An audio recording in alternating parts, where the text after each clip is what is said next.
Alright, looks like we're live. How's everybody doing? Just gonna log in real quick while I'm waiting for... Oh, actually, let's turn that off while I'm in-game.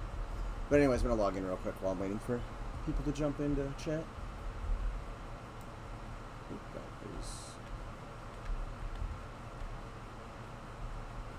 Oh, you know what? I probably should run around as... I didn't mean to run around on this character. The other computer had...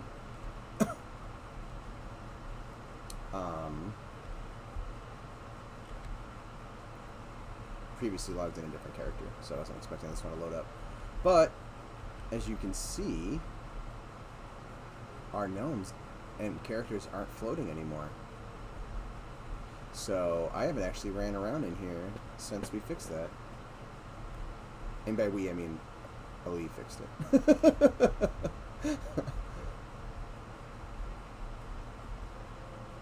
I was only a participant by sitting in a huddle while he fixed it. Or while he started to fix it. I was not in the huddle while it was fixed. I had to get out. I had to do some other stuff. My texture is not loading on this guy. So, I'll talk more about this when everybody starts hopping in, I'm sure. But John did a pass on performance with our lighting in here. We've got a new system running on it. Well, maybe not a new system per se. The lights are the same, but they're actually being toggled on and off as you run through it. So some of them probably should have shadows added to them. At some point, I need to touch base when I have a little bit more time with him so that I can help out setting the system up like on a per dungeon basis. Because there's a couple spots when I ran through earlier that I noticed there were some shadow pops that were visible. Hold it. Okay, yeah, you can't see it on the side too. These two being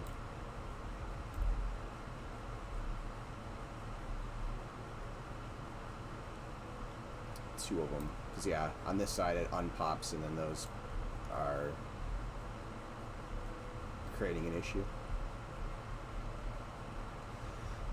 So, still needs a little bit of work, but you'll notice my frame rate is, you know, consistently above 90, and is probably, you know, 120 a lot of the time. Granted, when you guys watch me stream, I'm streaming on my workstation. I've got a pretty beastly card in this one, but I tested it after he pushed it earlier today on my work laptop, which is not a workhorse of a machine. That is another issue. I'm gonna write these down as I'm finding them.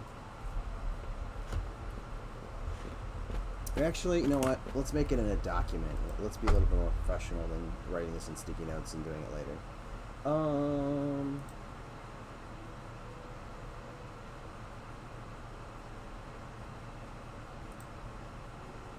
Sorry, the document is over in the other screen, so you guys don't get to watch me struggle to type words out until I get a spelling prompt.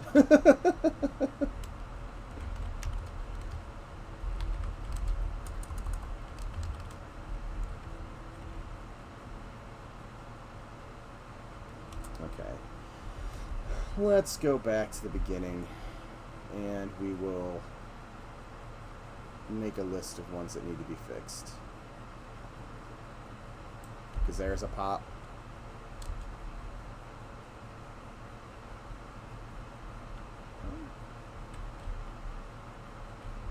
So it appears this... Alright, that triggers it on. And that back here turns it on. Ooh,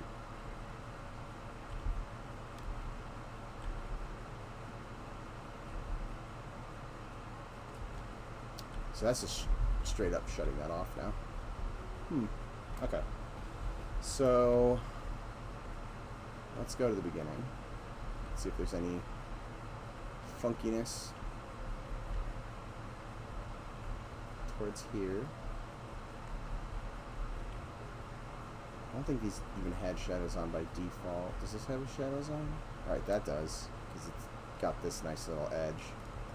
If it doesn't, this area gets highlighted. So that's good. These are good, but these didn't have shadows initially, so those will need shadows turned on. Torches by entrance need shadows. Alright, let's do it this way.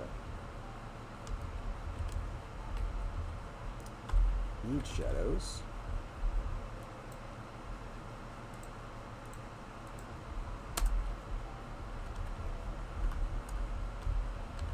Torches by entrance. Oops, probably don't need that part highlighted. Nope, that's not what I wanted.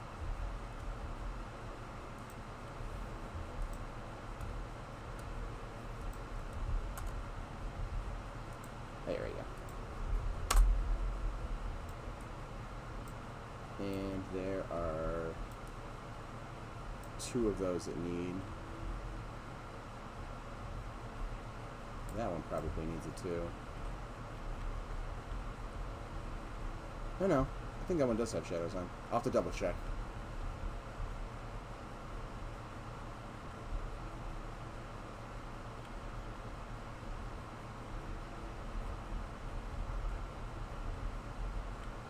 I guess that one does too.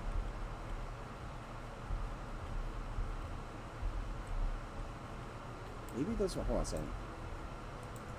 Let me put a question mark there, because those ones might actually be fine.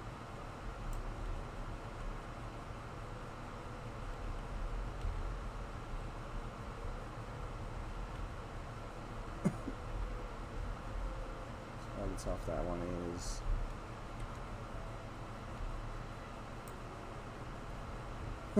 Hey Keith, how's it going? So those ones, and then I need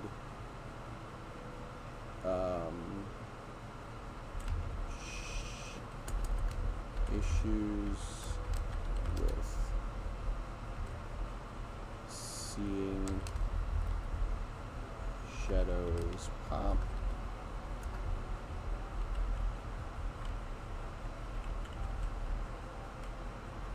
Seeing lights / shadows pop.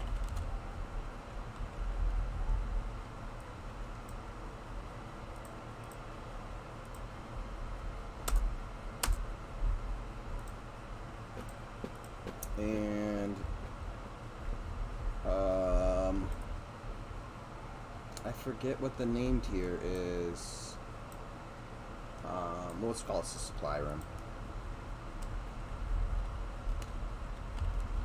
Lights. So, hey Kakai, how's it going?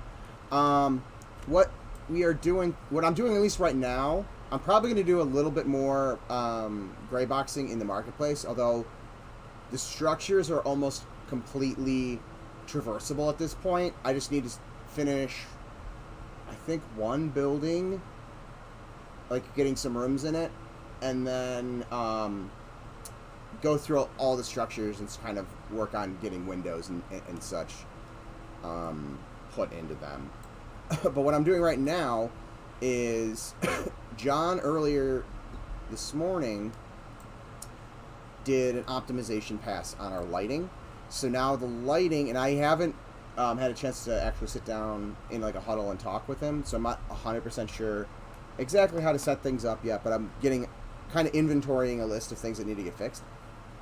But there's trigger volumes throughout our dungeon that are activating and deactivating the various torches, which, as you can see, I can look over towards here where we have that area that has all the blue torches. It's off screen. You know, it's being occluded by all these walls, but it's down here.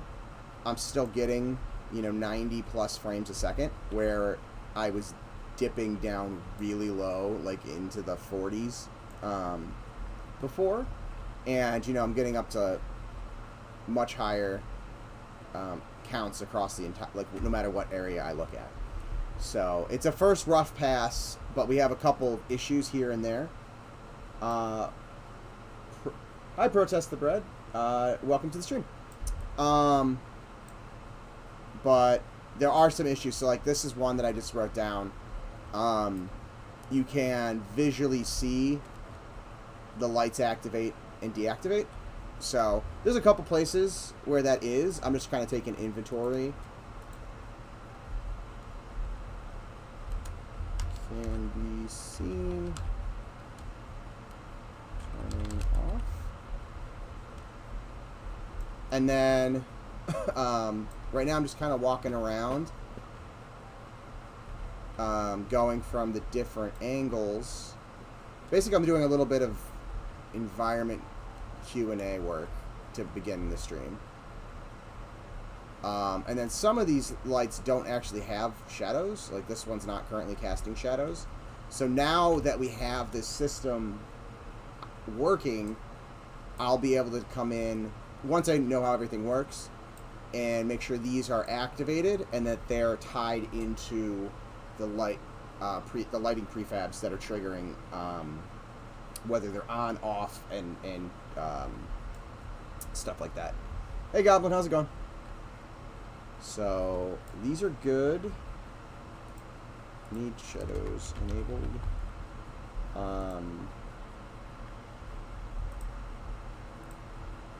This is going to be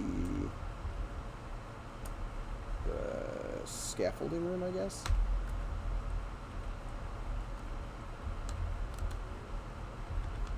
Oh, thank God for autocorrect in Word documents.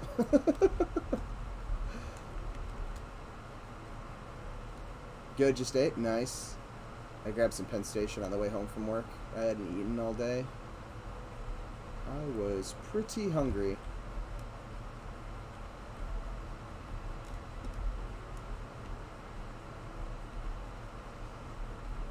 Whew. Okay, we got light bleed. That's another section.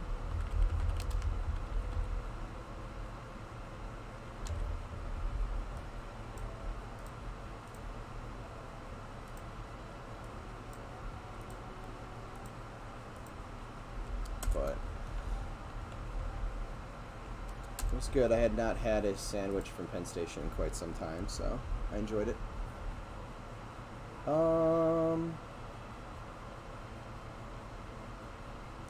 Light bleed from... Granted, those lights are going to be replaced, but any low lights that I put down there are eventually going to do the same thing, I'm assuming. We'll call it candle lights in chapel are bleeding through the organ loft.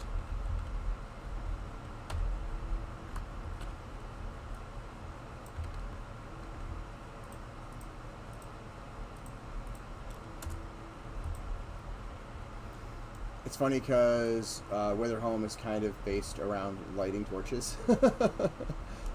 You just the theme follows you. Alright,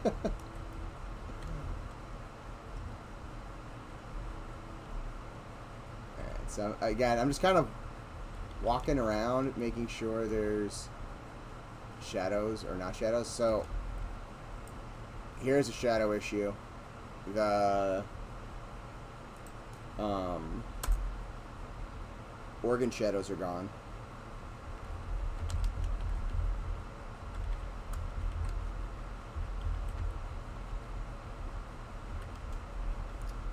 Went in loft. We'll double check when I jump down to see if they have that same issue when you are down lower. It could just be that they trigger from the one side, but they don't trigger from the secret entrance right now.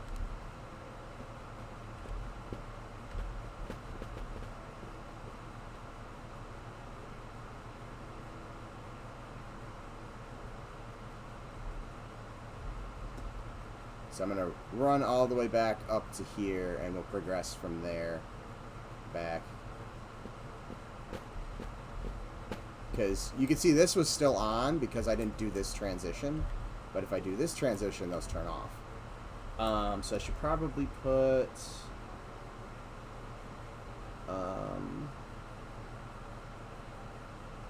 supply room lights turning off only when not taking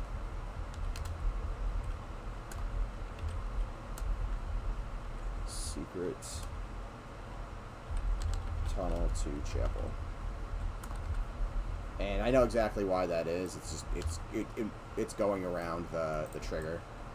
The trigger isn't on that side. I wonder if there's a lot of crossover of game developers with being a GM, DM for tabletop RPGs. I would imagine there are. I mean, I'm not going to call myself a DM, but I DM for my kids. I always have trouble finding somebody to DM. That's probably the reason why I haven't played as much like D&D and tabletops as I would have liked. Light bleeding, purple, light from chapel, bleeds through wall. Oh my god. Through wall by stairs. Oh my god. Starting to regret the Penn Station. I'm gonna have hiccups and like be burping the entire time, I feel. I almost feel like I want to bring, and I was thinking about this last week and I haven't had the time to do it. I'm almost thinking about looping this section around to over there and making kind of more passages to kind of just expand the area a bit. This is all working.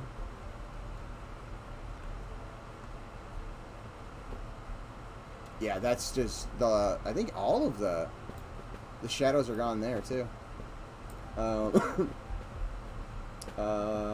Organ shadows and chapel lights.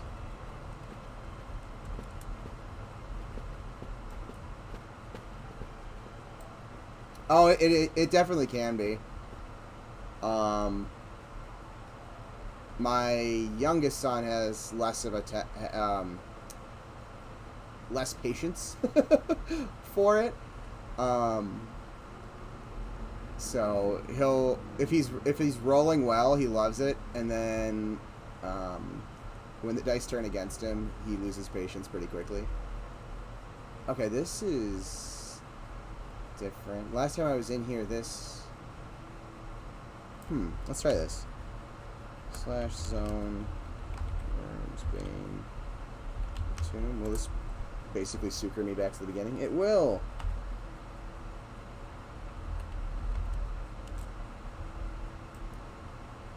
So let's do a clean run for that area, because there's something going on with those lights. But yeah, there's still light bleed there to a degree. Although there was a flicker, like a really weird flicker that was happening through that, which appears to have been cleaned up. A few adults are like that too. Me too. Okay, so that's still off.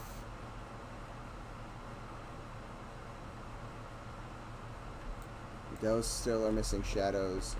Yeah, so those are just missing shadows, it looks like.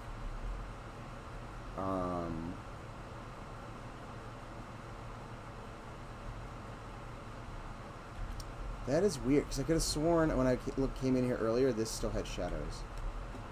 Alright, let's try something else. This is Zone Night Harbor. Make sure it's nothing like weirdly cached or something like that. And then we will zone back.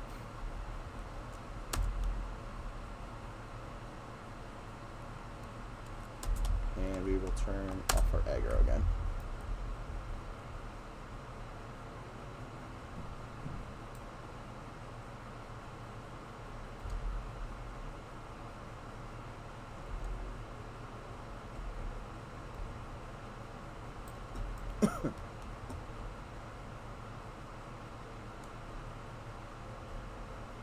That turns on with no shadows, I'm guessing.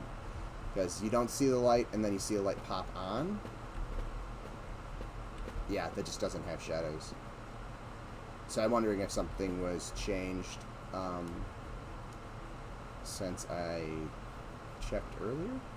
Yeah, it must be. What's this dude's name again? The Construct? Bone Construct? Yes. Bone Construct. Room has no shadows.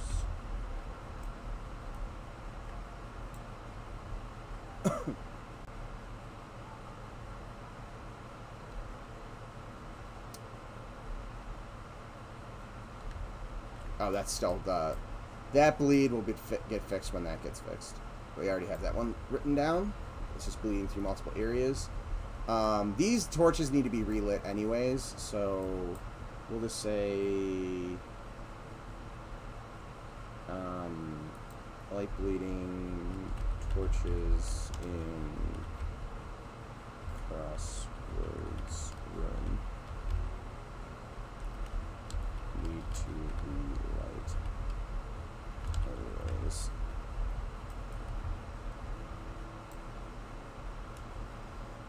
I was doing some kind of cheap things to try to cheese lighting in places because we didn't have this system in here. So it was, I was trying to cut down on the number of lights, and that was one of the spots I did it. Okay, this has got some light popping. Yeah, you can see the shadows pop as you go down. So that is not a desired effect. Lights popping in Ossuary.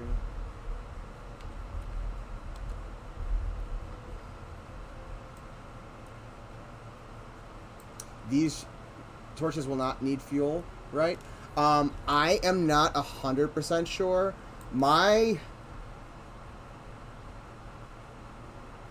take on it is that these, as you get down into this area where the undead are really animated, not that there's not undead up and zombies up higher, but this is kind of where more of them are, that these lights are being lit by, like, you know, undead magic, essentially, hence them being blue. So I don't personally feel that they are running on fuel. They're running on some sort of ethereal magic. Not ethereal, necrotic, evil, undead magic. But that is a environment artist saying that, so it may end up being different. Alright, this does not have shadows, but actually this room looks better without the shadows. I've turned shadows on in there, and it just doesn't look as cool. This room could get shadows again.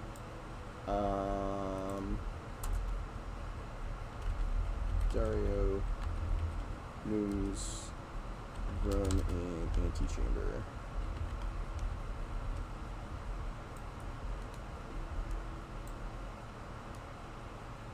And then these types of, like,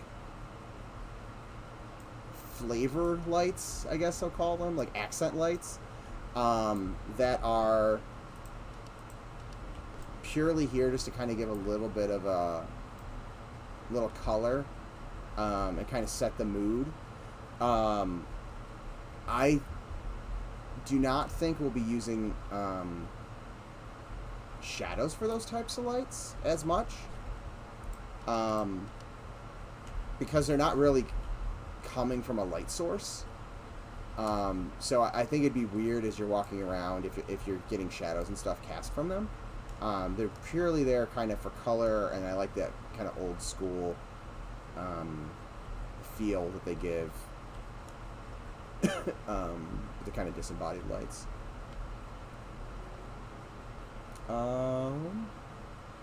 Yeah, that makes sense. I could see some interesting gameplay from that, but it could also, or it might also be annoying. Yeah, it's one of those things. Again, we'll be trying things. It also may lead to some cool gameplay, but then it's a technical issue with how many torches do we have to track on the server, that type of thing, and data. That could end up being a bottleneck or an issue. Honestly, that's me speculating. That's not me knowing, because that's not my department. Hey Harrison, just wanting to check in with Night Harbor. Is there anything you need from me? Not that I could think of. I mean, if you wanted to, and this isn't like a pressing need, if you pull latest and take some images inside the marketplace, and do paint overs on them, that could be something that I guess we could use when we get to like the actual art pass on it. So like, what are the different textures and trims and any decorations and stuff like that could be around the space, or like, what does the, what do signs look like? What does the Bard Theater, what does that look like, besides the structural shape? But I don't know if that's like an immediate need, because I'm once I'm done laying out the last building and putting windows in all the structures, I'm probably going to move and block out the rest of that western district, west of the park, and then kind of get everybody's feedback on if there's any changes that we want to do before I do anything else like that. But that'd probably be the next thing, because a lot of it's just going to be me freestyling, sprawling spots at this point. Eventually, we're going to need like the interior of the tomb and stuff, or not the tomb, the temple, and what the facade of the temple looks like. That actually might be something that you could actually concept. That would be something I would need, soon-ish, because that is in the district, and what that looks like could potentially affect like some of that area around it. Even though I've done some of it, it may require me to adjust some stuff. Dude, how about the floor cage, and underneath there are flames emitting? That would be badass. That could potentially be something. I don't know if I would do that here though. I'm not sure it would. I think without spoiling lore, which I know you would love for me to do, I think there are some other areas that are not currently being worked on, for the proof of concept, that type of thing will be much more appropriate and probably used a few times.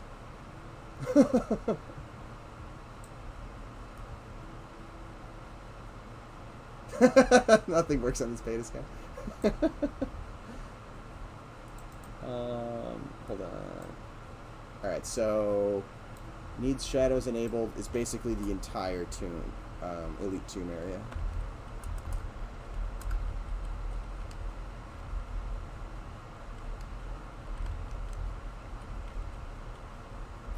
These ones right here, I was conflicted with playing around. I like them with the shadows on. I like them with the shadows off. I might do the shadows on so these are like more deep dark looking areas, but we'll see. So I think that is it. Now I'm gonna have to come back in and do a collision pass because now that our little gnome friend's feet are actually grounded, he's having trouble going upstairs. And these are just like the normal steps. Oh, am I getting... Okay, just wanted to make sure my kids weren't calling me or something. Hold on.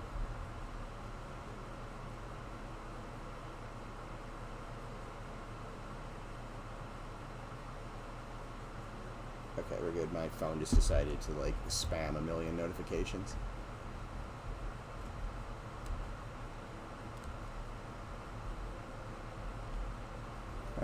Our gnomes are so tiny, it's ridiculous.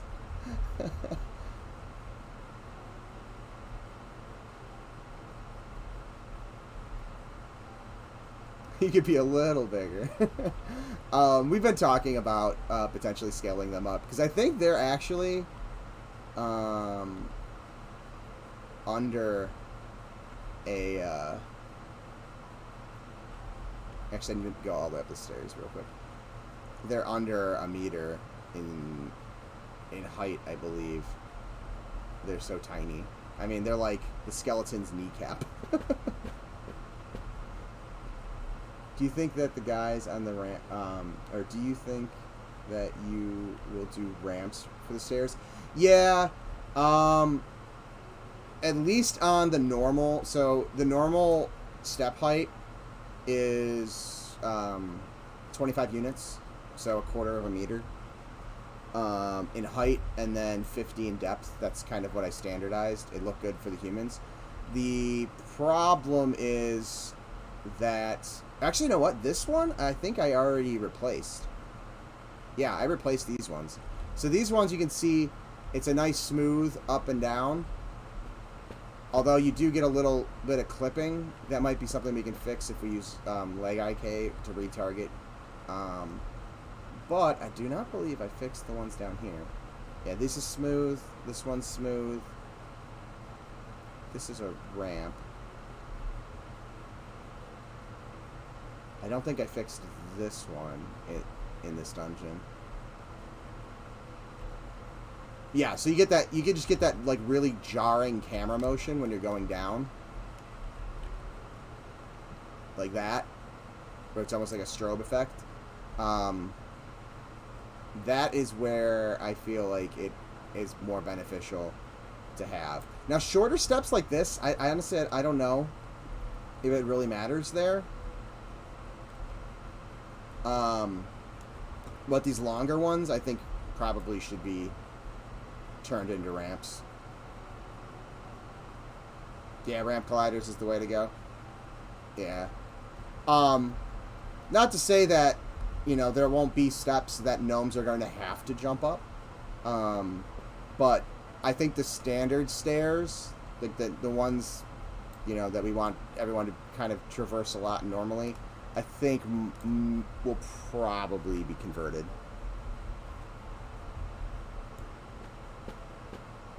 Yeah, ogre stairs, troll stairs, giant stairs. Any like really large, gigantic race and creatures that build structures that you walk up.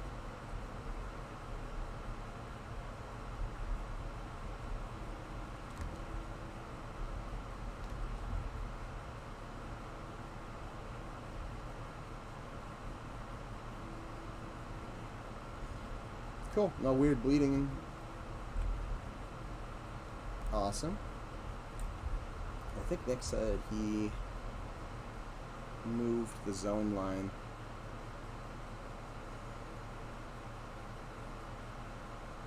It's gonna load. Nope. I guess it did not move.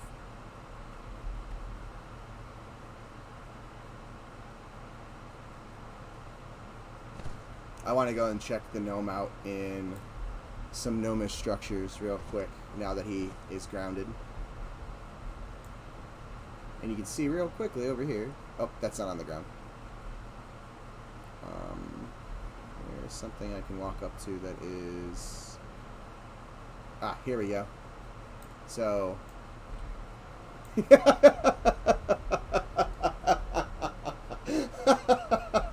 They're so short. That is a meter right there. They used to be closer to it. That was a real-time reaction. Yeah, I had not done this since since we fixed it. They're not even 3/4 of a... They're barely half a meter in height. Oh, man. They're so puntable. He's like an angry infant with a sword. And gray hair.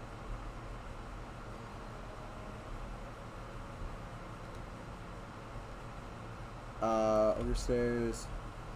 For those illusionary walls. Oh my goodness.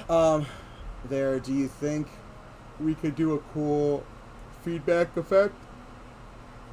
Like a sound or a magic effect of some kind? I think we could try it. I don't know if it's necessary to get the classic, that classic feel, but that is something that we could potentially play around with for sure. Like a dissolve effect from the backside of the normal when you walk through it.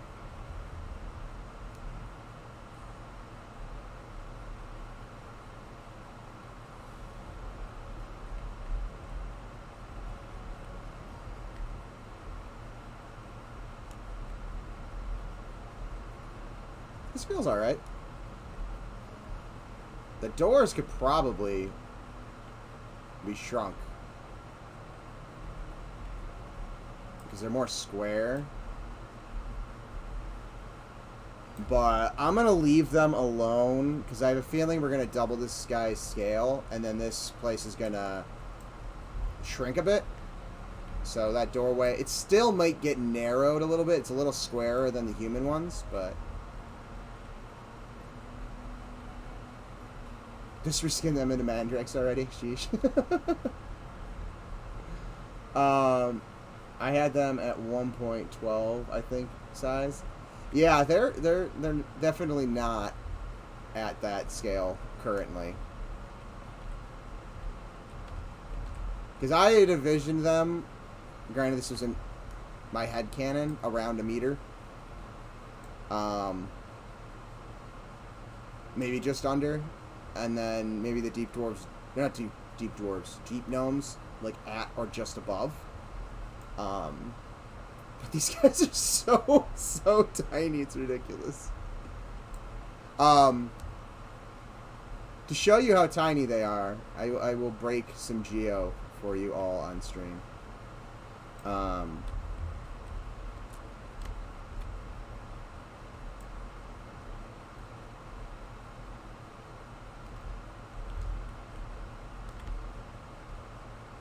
We'll just fly over here. And slash time set 7 a.m.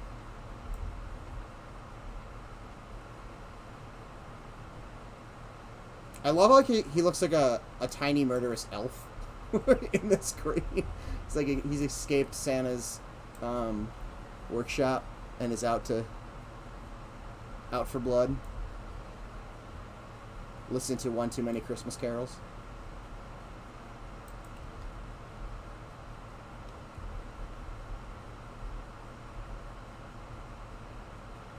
So, oh, let's turn off fly. So, you know, kind of runs and jumps at this, but if I cast Shrink, oops.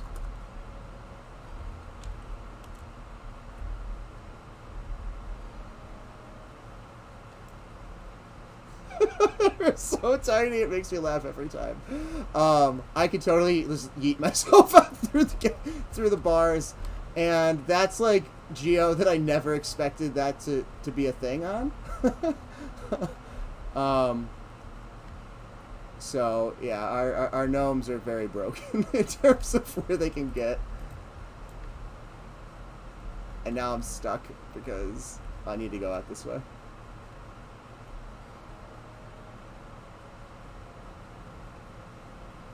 Here, actually, I'm just flying. I'll do it one more time for anybody who missed it.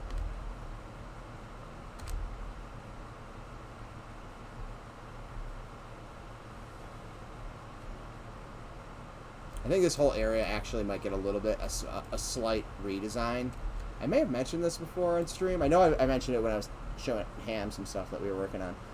But I'm thinking about having, like, a stairwell down in the center. And only down a meter or two, and then having some, like, big braziers that are burning with flames. Just because this is to fit in the wall, the prison below it. I had to make this so wide, and I feel like it needs something going on here, because it's just kind of really flat and boring. So that might be something I will play around with. I'll have to adjust some of this entrance, because all of this is going to get pushed lower, so this is probably going to be like a little bit lower as well. But yes, so I've joked before, I don't think I've ever actually shown this besides that last time, how our gnomes are very easily breaking my Geo, but you can jump and straight up just go right through. Wow, they can even get through the time. They used to not be able to do that, but now that they're on the ground, I guess they're tiny.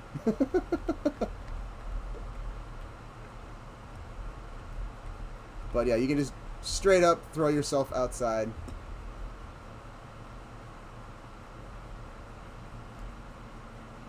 Okay. Let me turn that off, and let me go back to running around as a gnome over here, because I haven't had a chance to do that. And actually, I've only briefly had the chance this week to run around as I've been finishing off some of these buildings. So I'd like to run around a bit in here on a human character with the feet on the ground. The gnome is using the ogre run, so it looks sort of slow and lumbery. Oh yeah, yeah. Yeah, isn't the gnome just sharing human and ogre animations at the moment?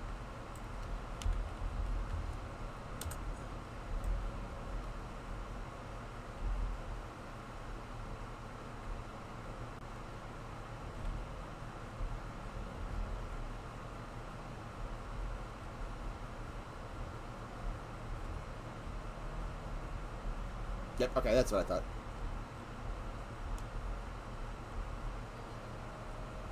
So much for a balcony view there.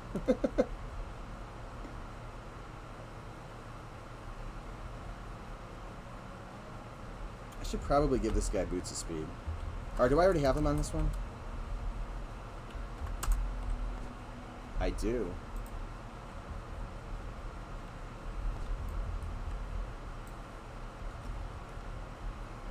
Did I not? Oh, I was thinking about... I need to figure out where I want to put the other door for this one.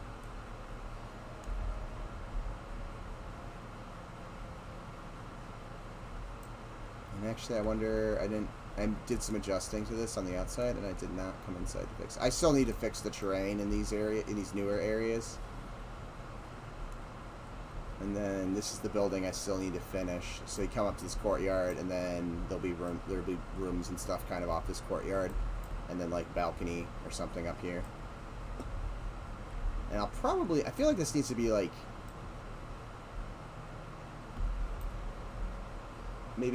maybe another 4 meters, so 2 on each side. Wider. It feels a little too narrow, even on the gnome.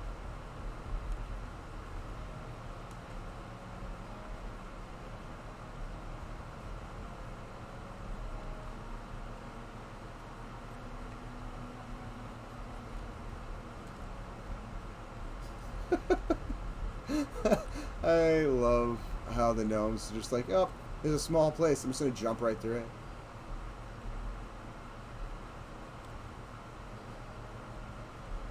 Oh, that, I don't know if I like that. That got moved at some point. Guild Wars 2, or I was looking at what Guild Wars did. They have an edit. Oh, sorry. Whew. They have an animation for hard stops, for run to stationary, where you sort of stop / catch themselves. Are you talking about Guild Wars 2? Oh, okay, Guild Wars 2. You mean? So Guild Wars 1 had totally different movement.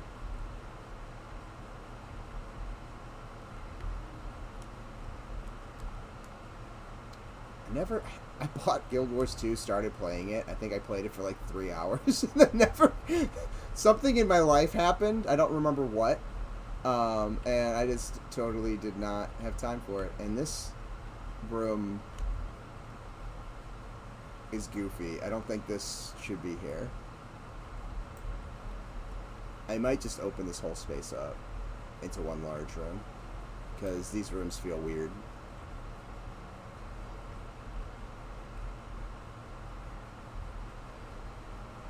Might be one of those things I'll keep and see what the team thinks as they run around when I say I'm kind of done roughing in and want feedback, but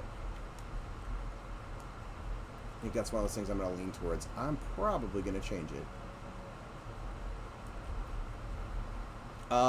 There isn't much challenge in the first 60 levels or so in Guild Wars 2.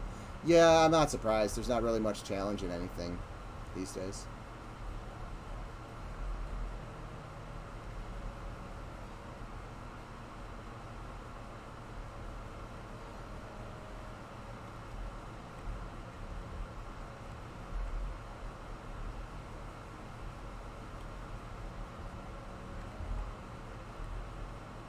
Oh, I was cleaning this room up because this had that similar weird feeling. I tried to do like something over here, and I just didn't have enough room to do what I was trying to do, and I forgot to clean that part up, so I needed to do that.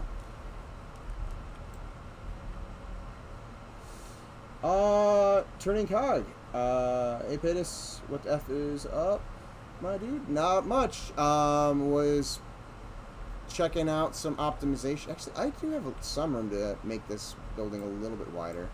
Not much. In Wyrmsbane, because John did a pass on lighting optimization, so I was just kind of making notes on things we need to fix, because there's some like visual popping of lights on and off and things like that we need to clean up. So the beginning of the stream was me running around Wyrmsbane, making a list, and running around on this gnome made me want to go check out some of the most recent stuff I did since last stream, because Ali has fixed the issue we had with our characters that were not grounded. They're now grounded.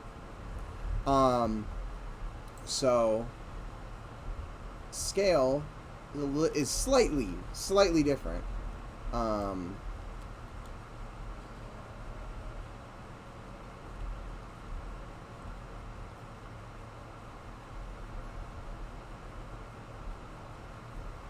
Looking nice, thanks.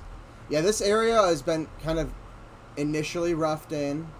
I need to get windows in all of these structures. I kind of wanted to expedite just being able to move around, so I stopped focusing on getting windows in and just went for rooms and doorways. There are some areas in some of the buildings I feel like need some edits. Like, I just don't like the way, like, the buildings may have been too narrow for what I was trying to do, or some of the rooms are just kind of weirdly shaped. So I'm sure I'll have a pass on cleaning that kind of stuff up in the near future.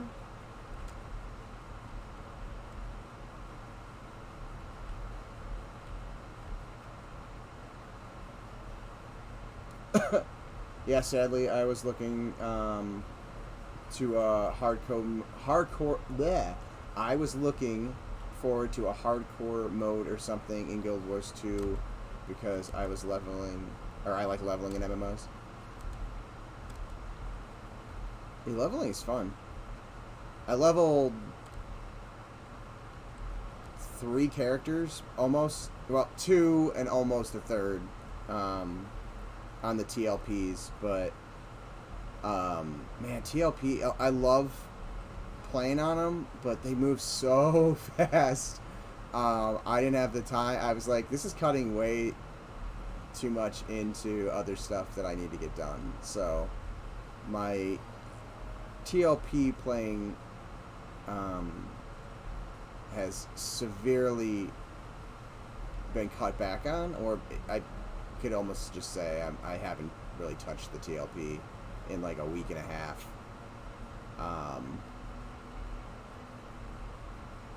So I don't know if I'm retired, but I'm definitely not attempting to keep pace with it anymore because this is way too much.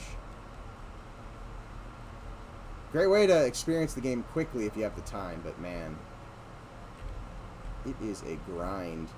I did get the level 40. That is not straight. I did get the level 40 achievement, though, for killing Kazakh Thul at level 40. So, I've got free stat food on the next character I want to create.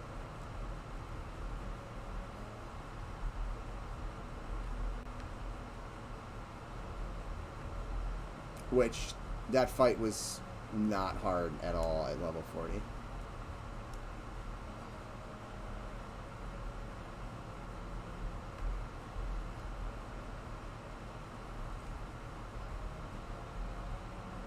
Killing Avatar of War was a different experience. that was one I'll remember. Not quite the same strategy, but felt very much like when I first killed Ralisek the Warlord in Tactics on Praxis and got my EP flag.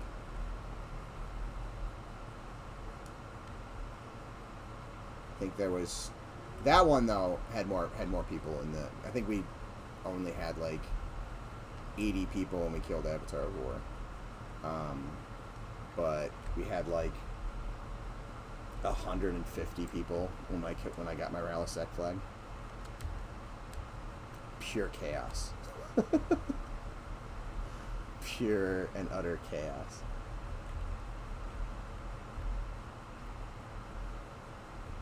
Most of these earlier buildings feel good, but again, I did more passes on them, so they had more time to kind of evolve. Some of these ramps are a little steep, and some of these ramps may get replaced with steps, but they may stay ramps. We'll see.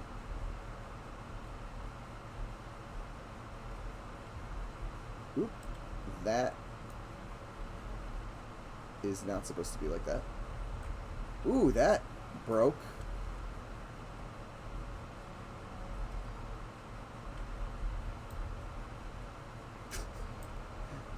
Looks kind of angry. I need to fix this building.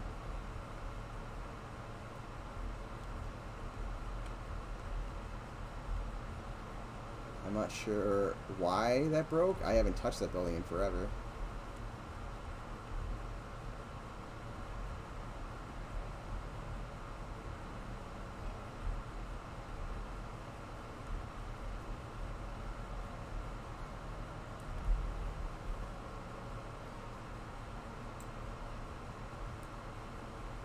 None of these other ones appear to have broken.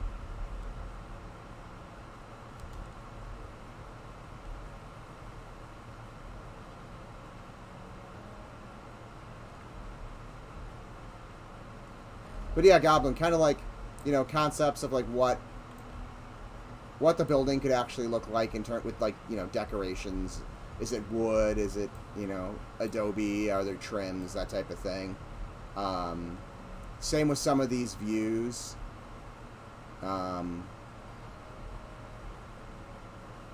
Could even just be street level views of like what, you know, these buildings potentially could look like. And again, this isn't like anything you need to do immediately. On this side, I put little like stalls that are part of this house. So I don't know if this ends up being player housing or something like that, but you could have little places to come and sell stuff. This one's just kind of got windows. This one's also going to have windows from the second floor, but...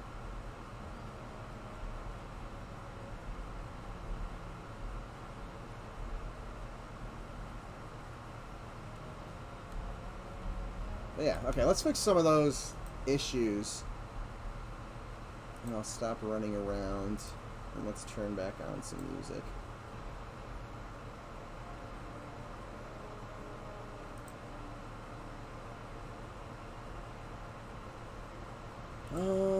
That's right, I didn't save that on this computer.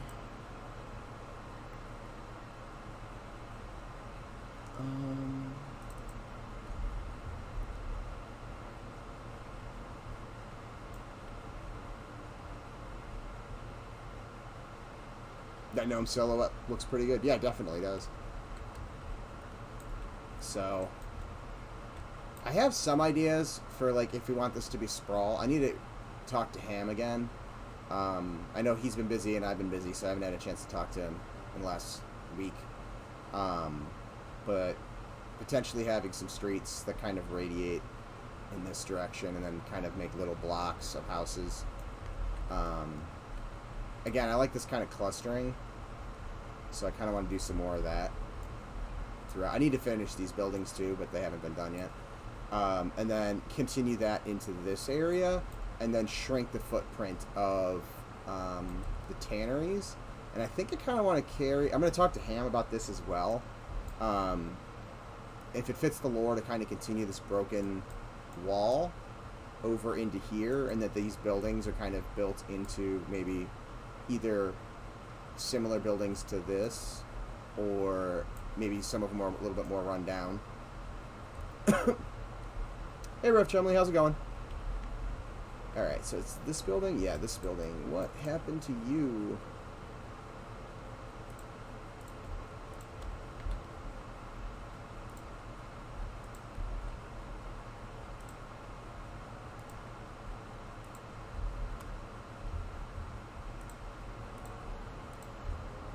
Alright, so we'll just delete these.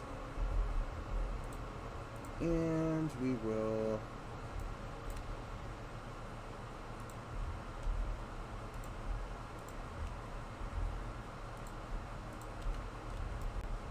fix it like that.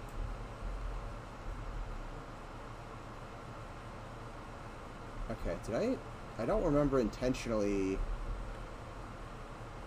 messing with the heights. That's probably what broke it.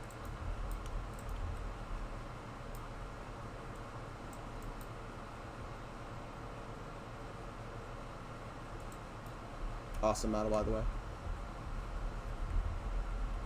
Okay, so that is fixed. What was the other? Wasn't there a wall in one of these? Yes, right here.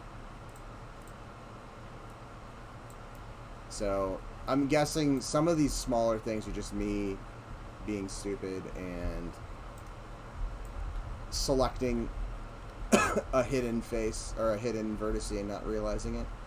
Where else was there one?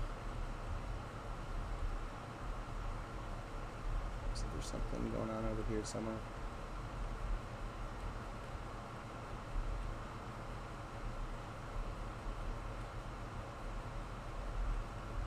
Oh, this is... I was debating just doing this.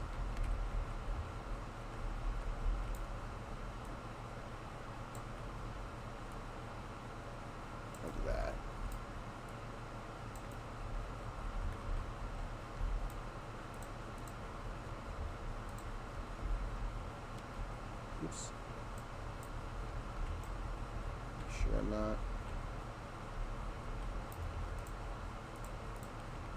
Oops, come on. Select anything I don't want. And that's good, except this face is a vent. Unless I want this to be two different textures, this face and this face will eventually need to be merged.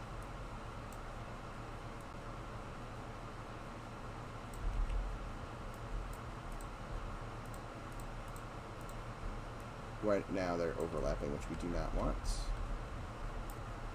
And this face is no longer needed. Nor is that one. And then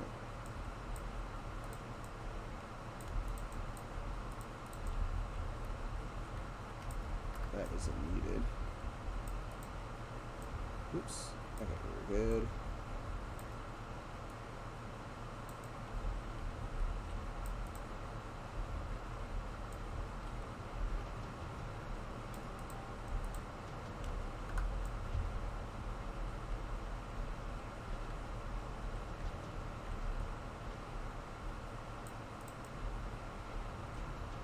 This is definitely one of the nostalgic Plains of Power songs for me. I spent many hours in Plane of Justice, leveling from like 46 to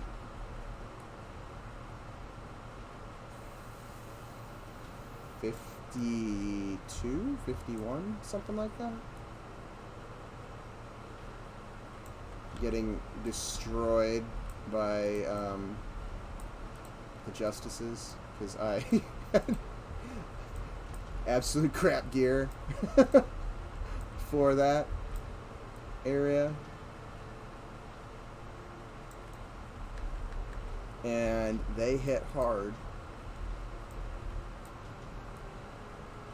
comparatively to the gear I was wearing at the time.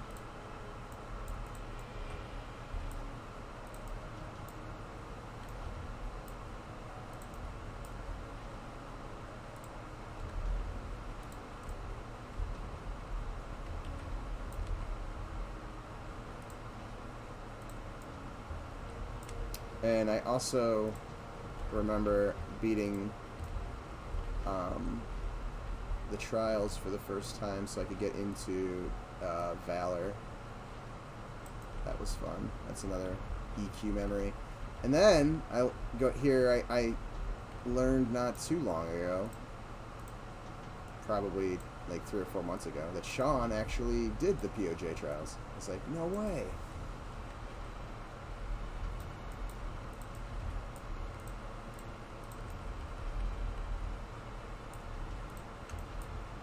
But I've got very fond memories of this entire expansion.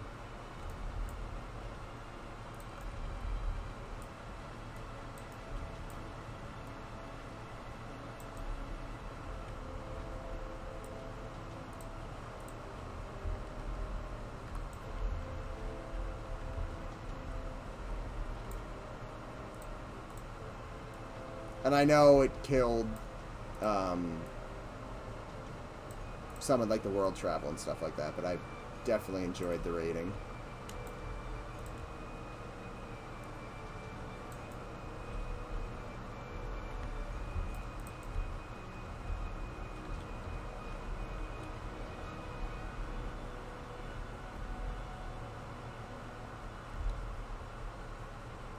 I really enjoyed Pop. I quit EQ shortly after that, before the next expansion. So before Yakisha, I was still kind of a newbie at the time. I joined just before Pop came out.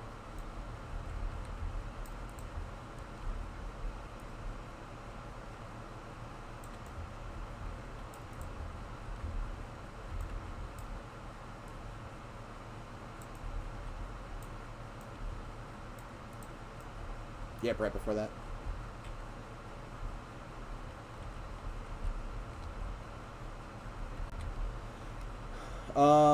I'd been playing since '99. I'd wanted to. My parents just wouldn't let me.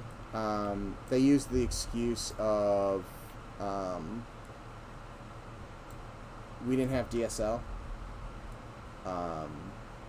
which I knew was a BS excuse. They just, I didn't have a job and they didn't want to pay for it. was essentially what actually was going on there. But I used to go and my dad had a second job at CompUSA, and we'd go in and like bring him lunch and stuff, and then I'd go run right over to the display shelves for all the PC games and stare at the EverQuest box. And then then it changed to the Kunark box, and I was like, "What's this Kunark? This looks cool." And then it changed to the Valius box, and I was like, "Oh, dragons!" So I did that for a while, and then I would go stare at like graphics cards, as well. And that's how I would entertain myself when I was there.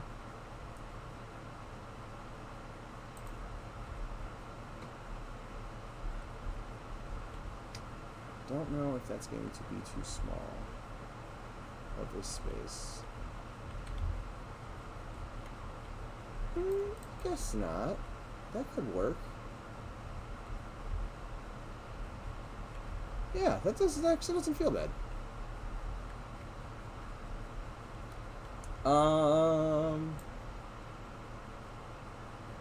Let's see.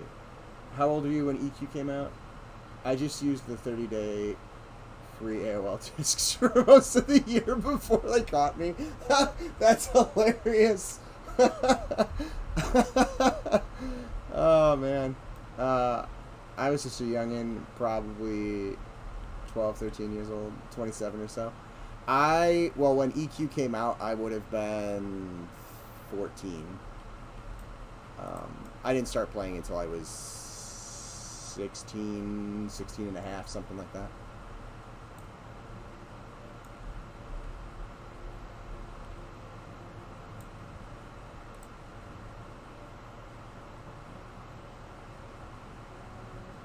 I just realized whoever made this playlist for Planes of Power has the wrong splash screen for Valor. I'm like, this is not Tactics.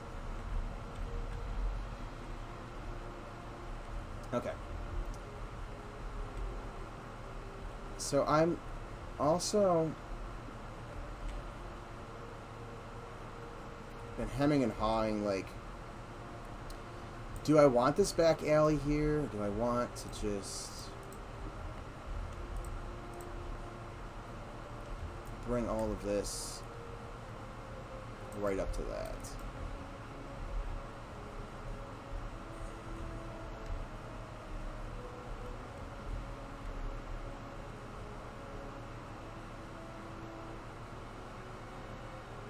Honestly, I might just do that.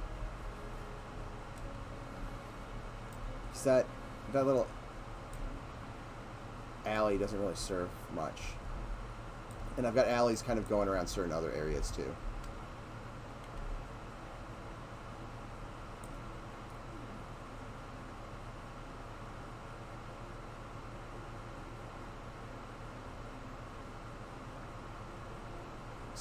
Some of this goes to dead ends. Not everything needs to flow.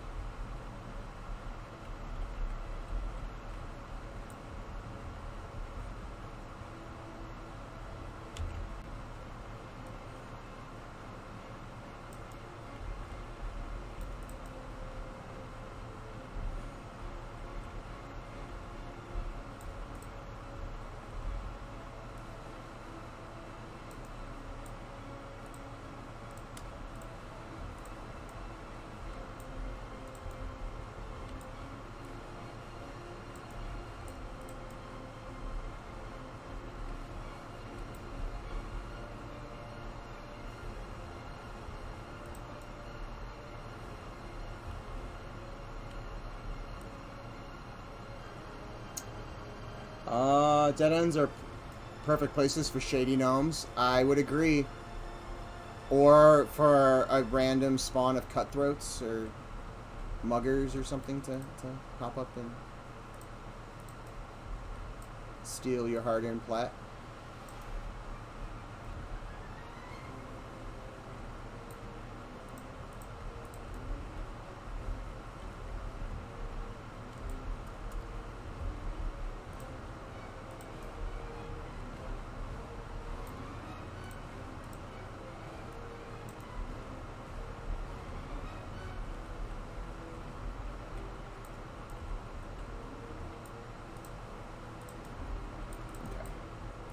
Think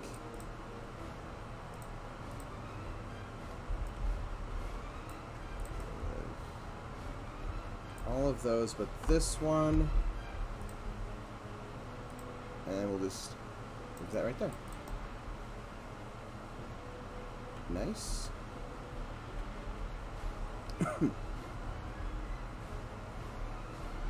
So kind of having this as like a back entrance and exit. I think what I want to do is expand that. Although I wanted to expand that more with...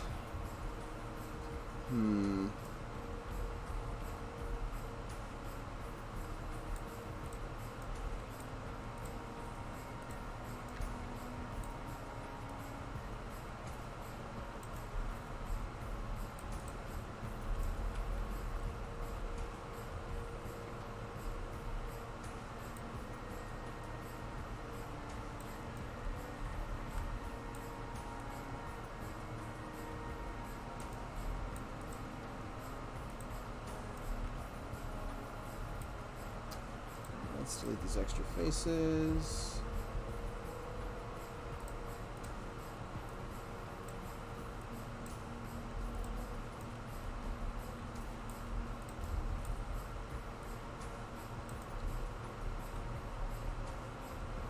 Anybody else here a big Star Wars fan that finished watching the Kenobi series today? If yes, give your non-spoiler filled, not filled, I guess. Wow,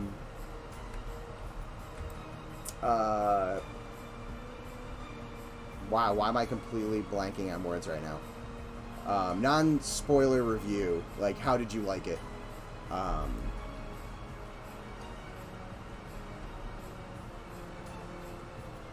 You still have the last episode, plug yours. Yeah, no spoilers here for sure. I'm not into giving people spoilers.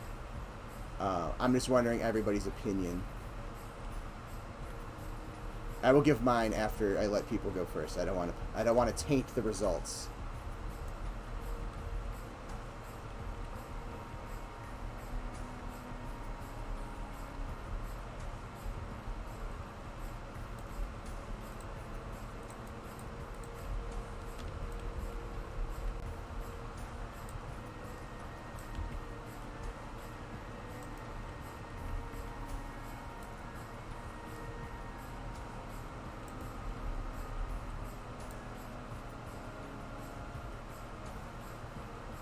You only watch Star Wars through Red Letter Media?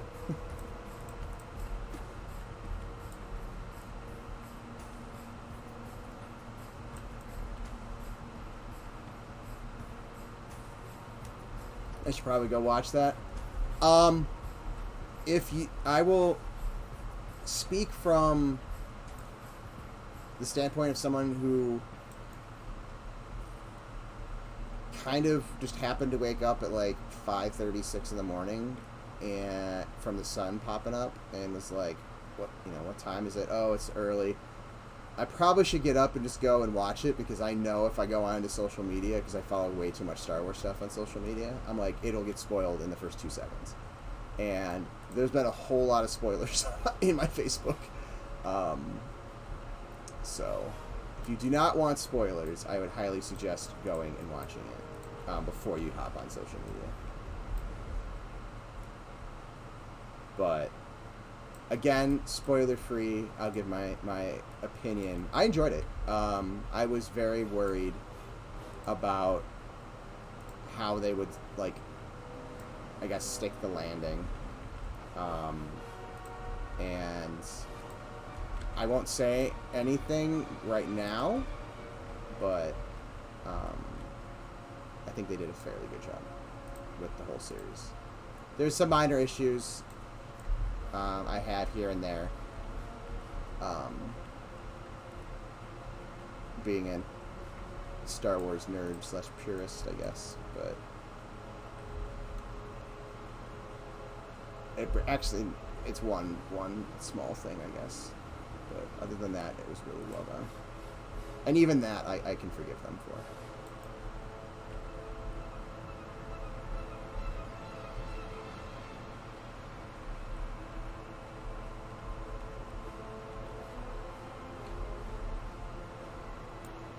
Do I want this to be like a normal doorway, or do I want this to kind of just like open up?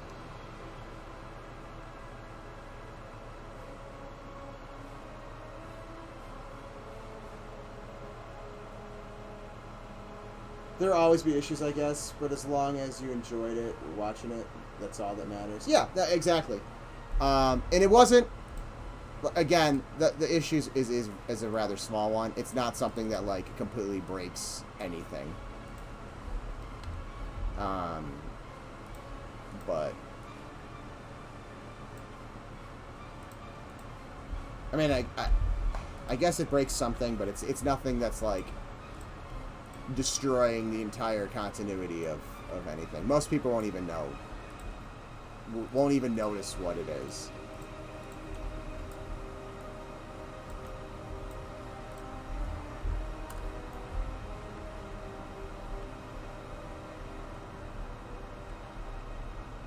General Grievous was not as evil as he couldn't feel the power.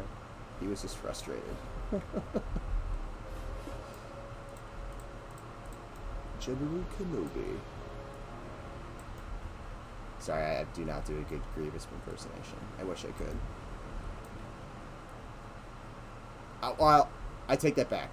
I don't do a good vocal impersonation of Grievous. I cough all the damn time. So I guess I do, in a way, do a very accurate Grievous impression daily. As you can see. So that is my professional Grievous impersonation right there.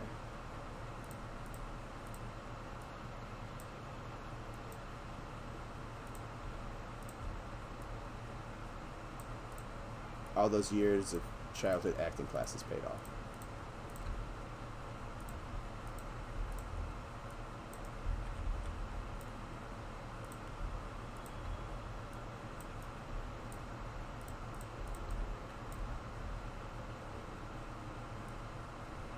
And welcome to the chat. Jork,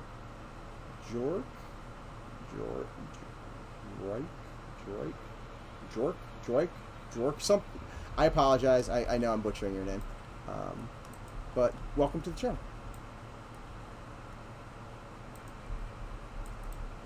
Me butchering people's name is kind of like the honorary welcome to chat and or thank you for following.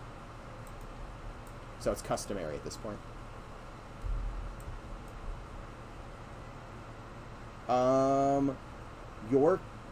Yorick is English, is the English version of it. Oh, okay. Thank you. I appreciate the explanation. For anybody who hasn't, I haven't said this a while on stream. I'm dyslexic, so watching me read usernames is always a fun adventure.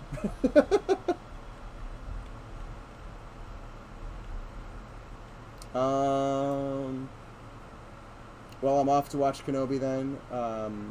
No way I can get away with no spoilers past tomorrow. I agree. Enjoy it,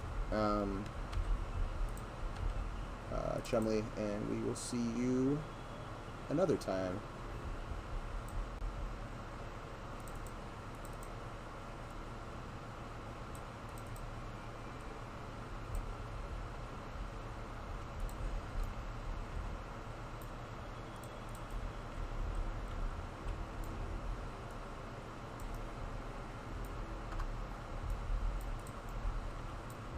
And if anybody ever needs somebody to nerd out with about Star Wars stuff, you can always feel free to DM me on Discord, so you're not spoiling stuff for other people.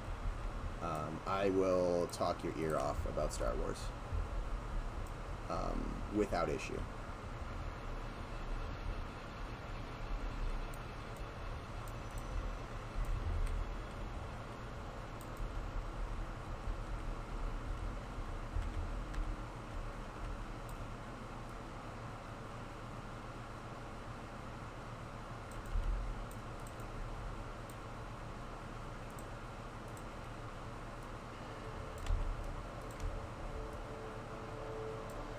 We're just going to make this a very small... Oop, wrong wall. There we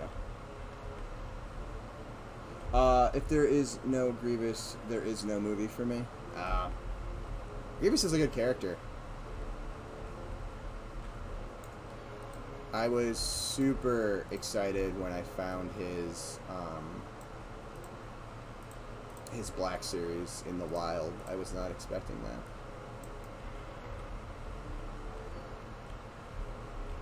And then I was able to get one for my son for Christmas. He loves Grievous and Darth Maul, so he was super excited for that. I eventually need to clean up all of this terrain, but I'll probably do that off of stream, because playing with the terrain is more prone to crashing, just because of how gigantic it is. So I try not to do too much of that on stream, so that you guys aren't like sitting here just watching me crash over and over again.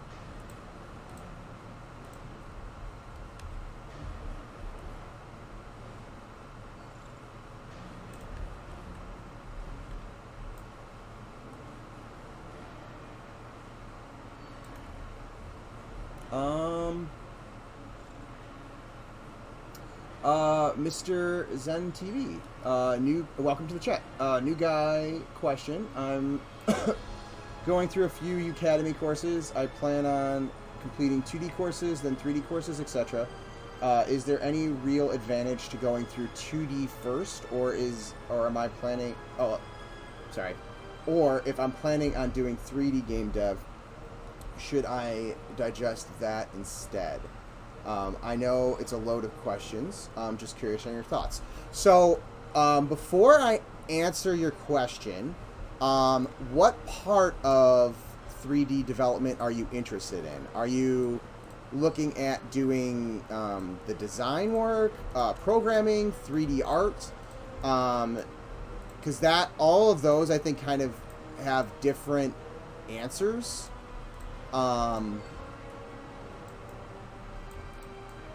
Because some things are easier to learn the 2D first, because then adding that third dimension is more complicated.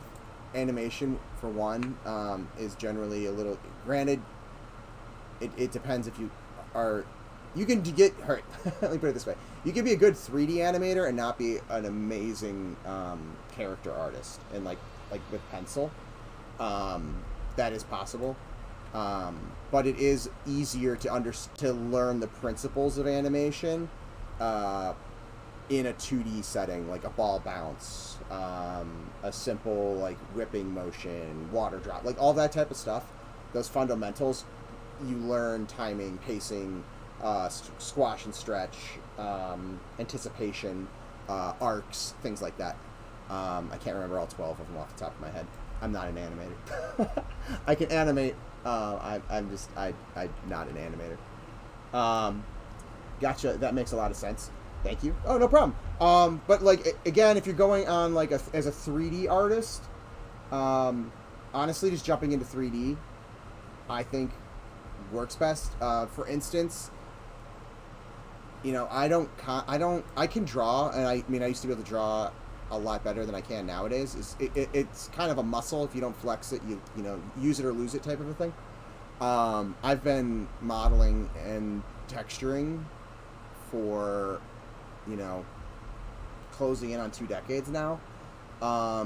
So I haven't taken a traditional drawing or painting course since probably like 2006. Somewhere around there. Early 2006. But my mind, it was always better with form anyways over just like 2D shape. So it all depends. If you're going into like game dev and like level design and stuff like that, there are some differences between 2D and 3D.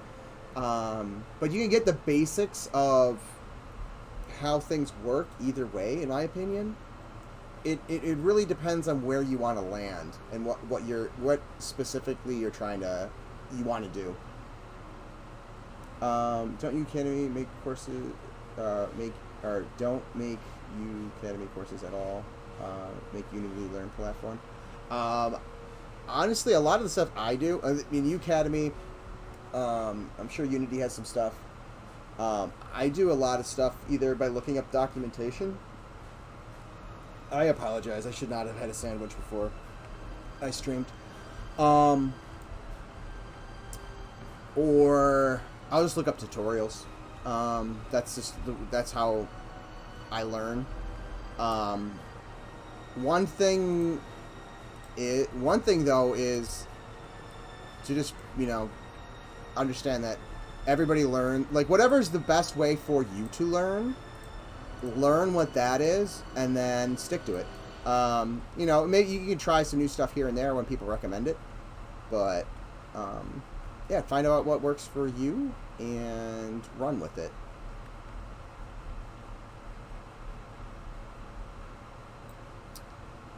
All right, appreciate the time for answering all my questions. Oh yeah, sure thing.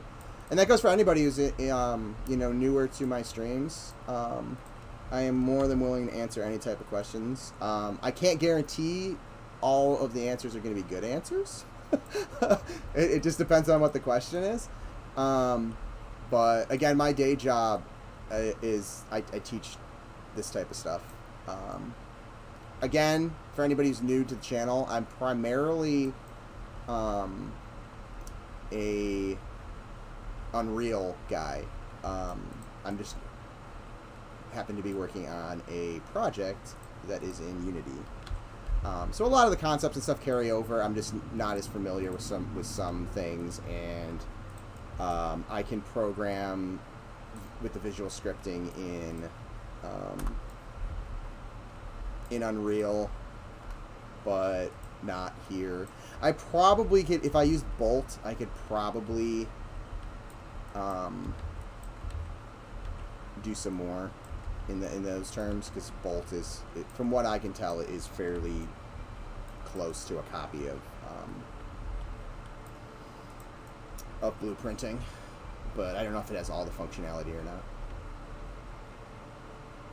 not. How can you stick with Unreal? Visual scripting is horrible. I enjoy it. It's really easy for me to prototype and get that stuff down, because I'm not a programmer. Again, I'm dyslexic, so me doing syntax and writing and stuff is just, my brain works better when I can like visualize the flow and stuff like that. You can do most things with it, but yeah, it's not, you know, using actual script is better for sure, but it's great for prototyping.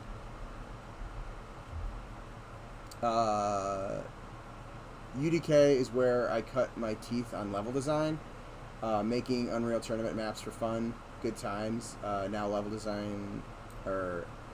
the level of detail required in games is so high. Yeah, it depends. You know, it depends on the game. I mean, we're going for a very old school aesthetic, slightly more, slightly updated. And then, you know, there's games out there, granted, you know, Minecraft, for instance, is not a new game anymore, but it is a game that, you know, has a much lower graphic fidelity. Also, Unreal has so many like asset packs that you can get and mega scans included for free. You can get some pretty photorealistic looking environments. They're fast nowadays. Granted, you know, you're using stuff from mega scans, so if you're just straight up using the assets and not like modifying them or like putting the mega scan materials on your own models, you get the whole, hey, I've seen that rock 800 times in 800 other scenes type of effect. But you can still get some pretty cool lighting effects and stuff like that, and play around and learn. Bolt is performance crap. Oh, I bet Bolt. From my understanding, Bolt is performance crap. I've heard that. It's significantly worse than scripts. It makes like Unreal visuals. It's not like Unreal's visual performance, or where performance is close to good. Yeah, that's what I've heard is the main difference. I've heard that they're very similar in the way they've been set up, but I have not invested the time to sit down and actually like go into Bolt, because we don't use it on this project. I could probably do more if we did, but then again, there's a pretty big performance cost from my understanding.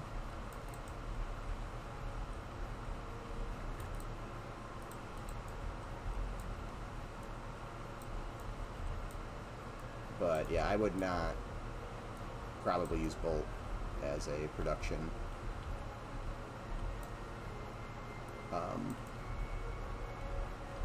scripting.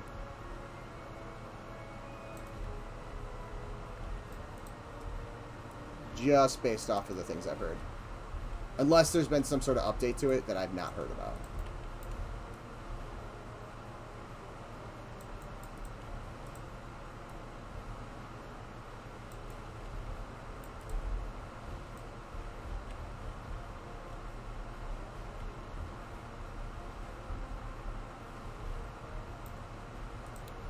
Let's make this room a little smaller and this one a little bigger.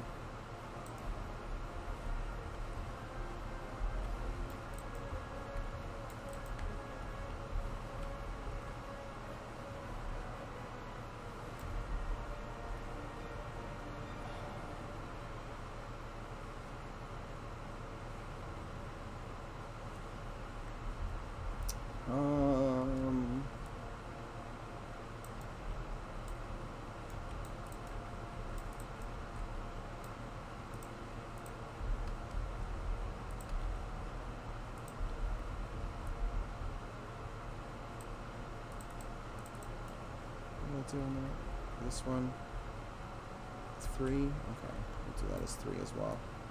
We'll keep the arch doors in the building consistent.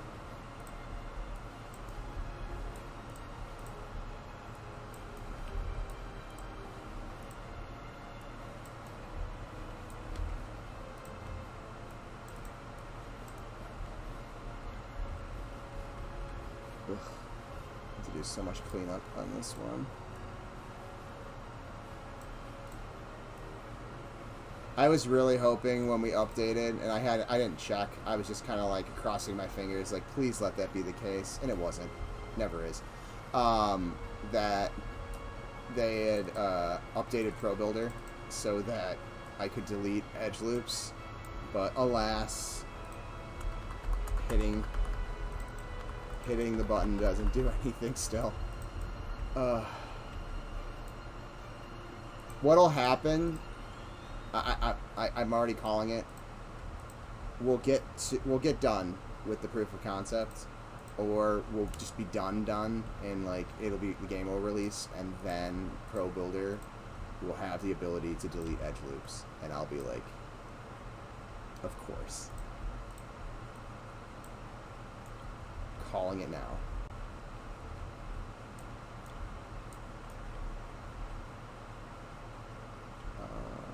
So that is 3/4. So this is gonna have to raise the roof.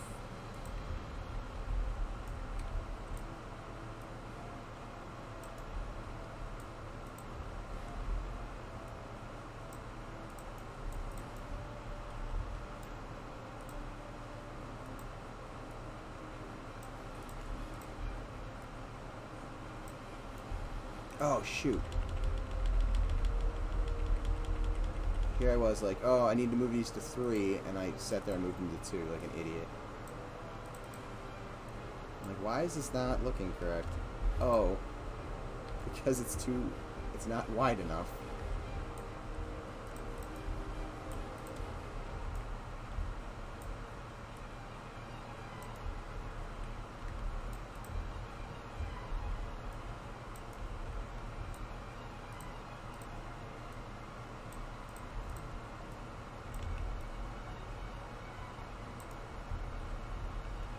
There we go.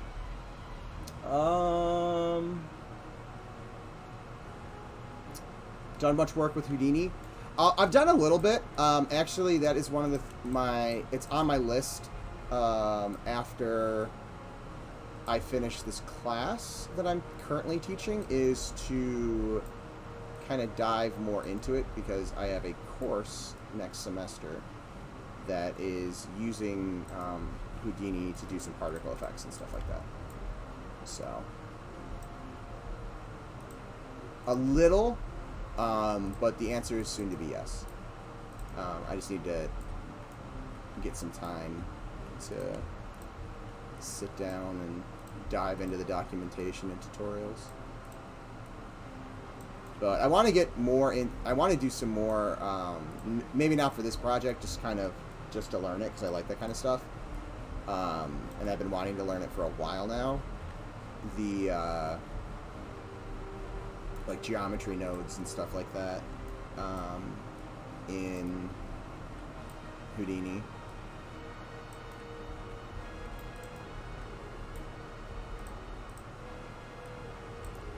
And some of the procedural mesh generation type stuff. I think that'd be fun to learn.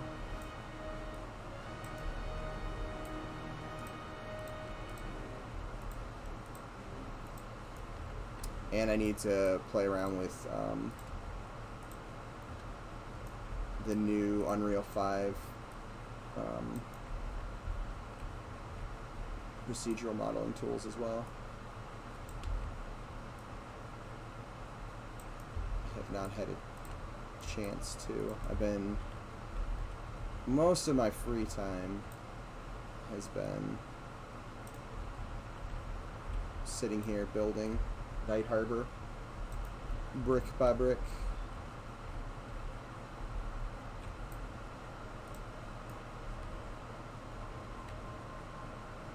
Steep learning curve, yep.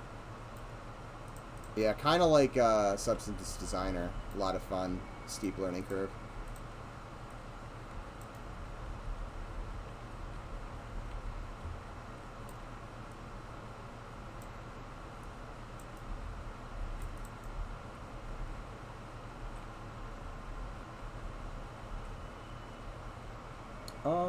The naming of Unity stuff is a joke. Pro Builder, Text Mesh Pro. If you name everything Pro, then it becomes unimportant. I think part of that, though, is a lot of the stuff that's added into Unity is not actually made by Unity. It's made by third-party stuff. So that's where a lot of those names come from.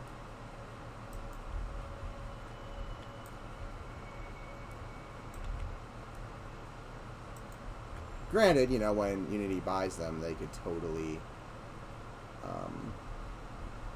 change the name of stuff to make it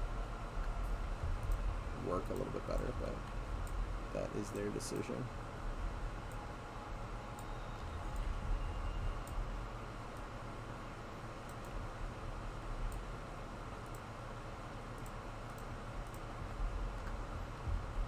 I actually had a coworker who, at one of the schools I taught at, who was and actually still is, as far as I'm aware, a world trainer for Unity. I don't know why I never asked him why why they have so many pro this, pro that. names. Although at that time, when I was working with him, I don't even know if Pro Builder was a thing. I know it wasn't a thing in Unity at that time, though. It might have been available on the asset store at that point, but I honestly don't know.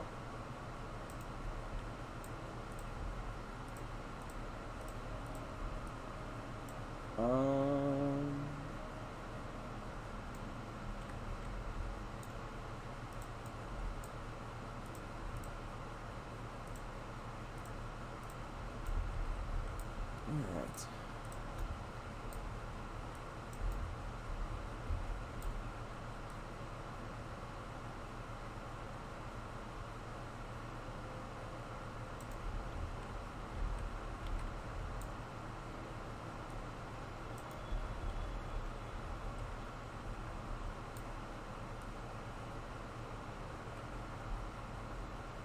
I kind of want this balcony to wrap, but not too far.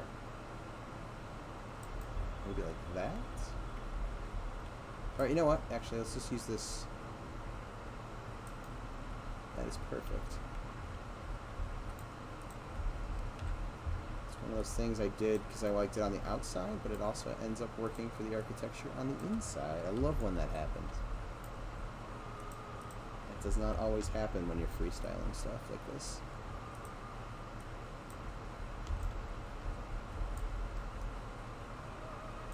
The edge fill up here is going to look like garbage for a bit.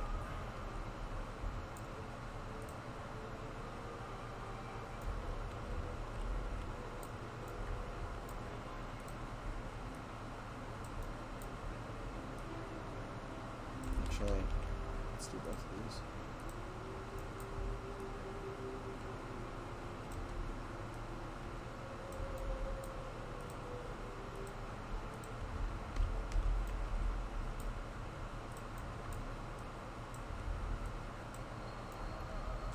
I'm surprised I did not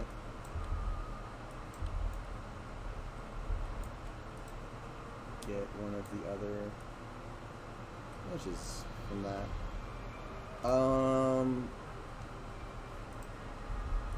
Okay. I know my geo right here is kind of screwy, so I need to fix that. I just want to get these edges in here.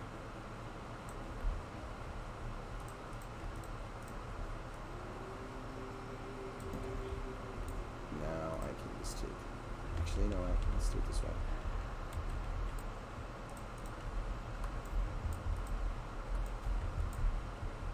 Less cleanup later.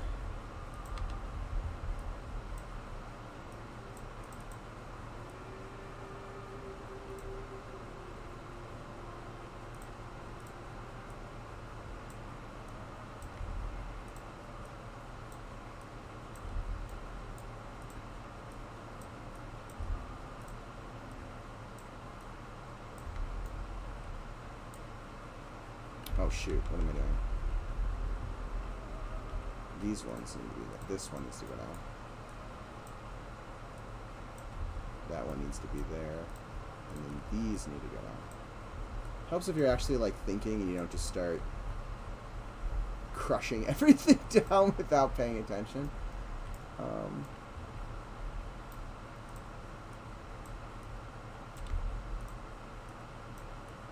Kind of go into autopilot sometimes, and you're just like, hold it a second, I'm not doing this correctly.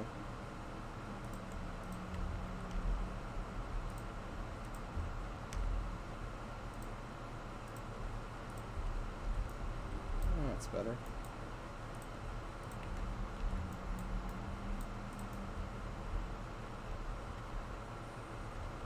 And I think what I'll eventually end up doing is treating this area very similar to how I treated the inside of this inn. So like maybe some arches and then some of these type of railings. Unless we come up with another railing shape, which I'm sure we will. I've been using it a lot in some spots. I was playing a little bit more heavily in this area. I haven't kind of treated the rest of it this way yet. But that will eventually come. Again, trying not to like hyper fixate on one spot right now. Just trying to get this kind of traversable, and then I'll do a pass on the windows and maybe a pass on the roofs beyond kind of just giving them the little kind of lips that they have. But I do want to get this area. So let me get up above. I do want to get this area and this area blocked in, and then this area blocked in and cleaned up. And then, you know, the tents and stuff will get replaced. Well, some of them will get replaced. Right now, they're all one tent. There's going to be a lot more tents and stuff. But getting the city, like, functional so Nick and Sean can really, you know,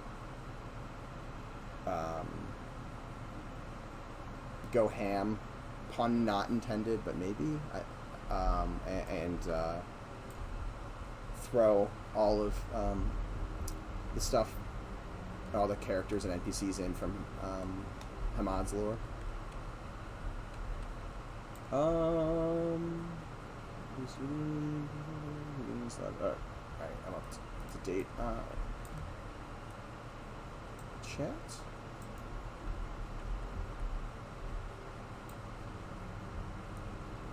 Dude, look at that city. Yeah, it's coming along. It's starting to look like a city. It's awesome. I'm really happy with how it's shaping up. Still a ton of work to do for it to be finished. But it is looking and feeling like a city, which is awesome. Super, super excited for that.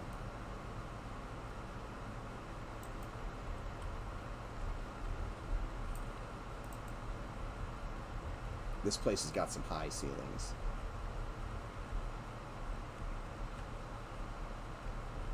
Looking so good. Thanks, man. I appreciate it.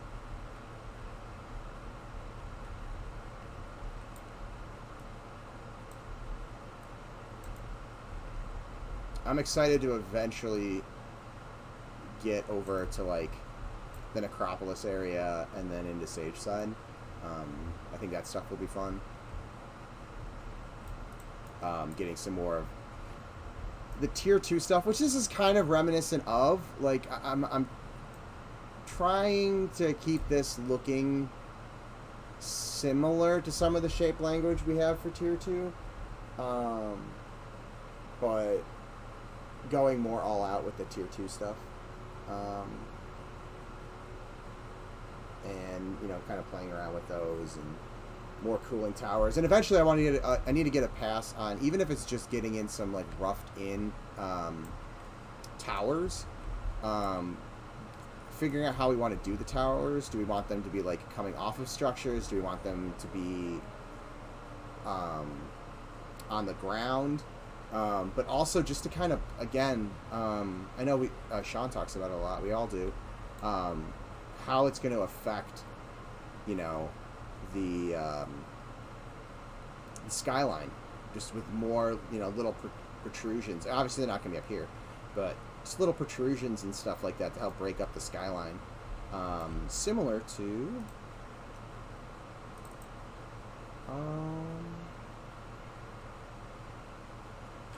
did I not?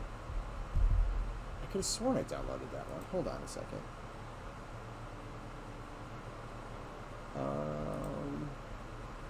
Oh my god, we got so many updates in art discussion. I could have sworn I downloaded that one. Oof. It was like 3 weeks ago. I have to go way back. I'm looking for the picture that Goblin did at night of Night Harbor. Did he put it in art updates? Because that might be the faster way to get to it. Nope.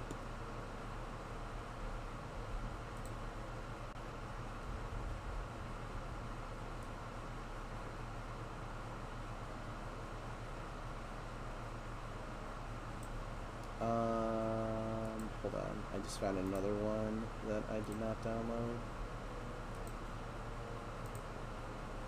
Save you.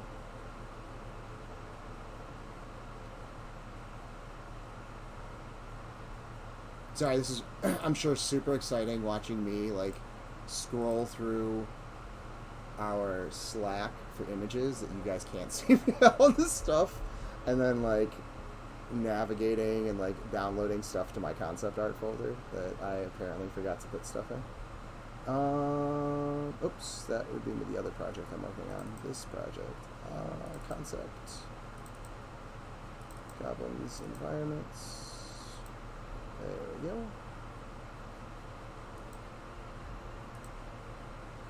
Oops. Let's look at YouTube so it doesn't freak out on me. And then we'll grab this one too.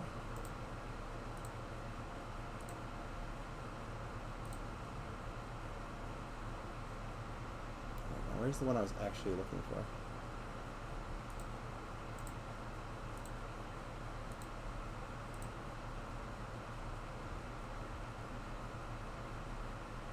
Should be around here. I have that one.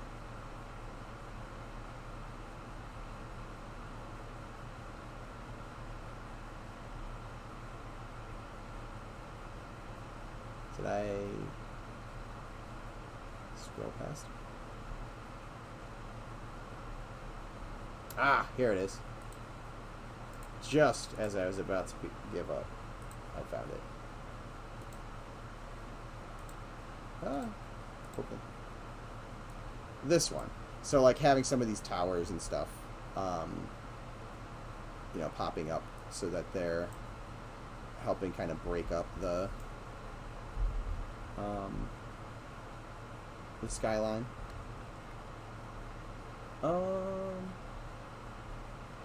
Tier 2. So, originally everything was really going to be in tiers, right? So the city was going to be a ziggurat, that everything was kind of walls of the ziggurat, and it still is to a degree. This is not, I mean, this is first tier of that city, like the lower level of it, but it's not necessarily the lowest class area, because it's more the merchant class. A lot of the tier 1, like the more run down kind of shantytown stuff, is going to be in the Bends, like in the Fisherman's Wharf area of the Bends.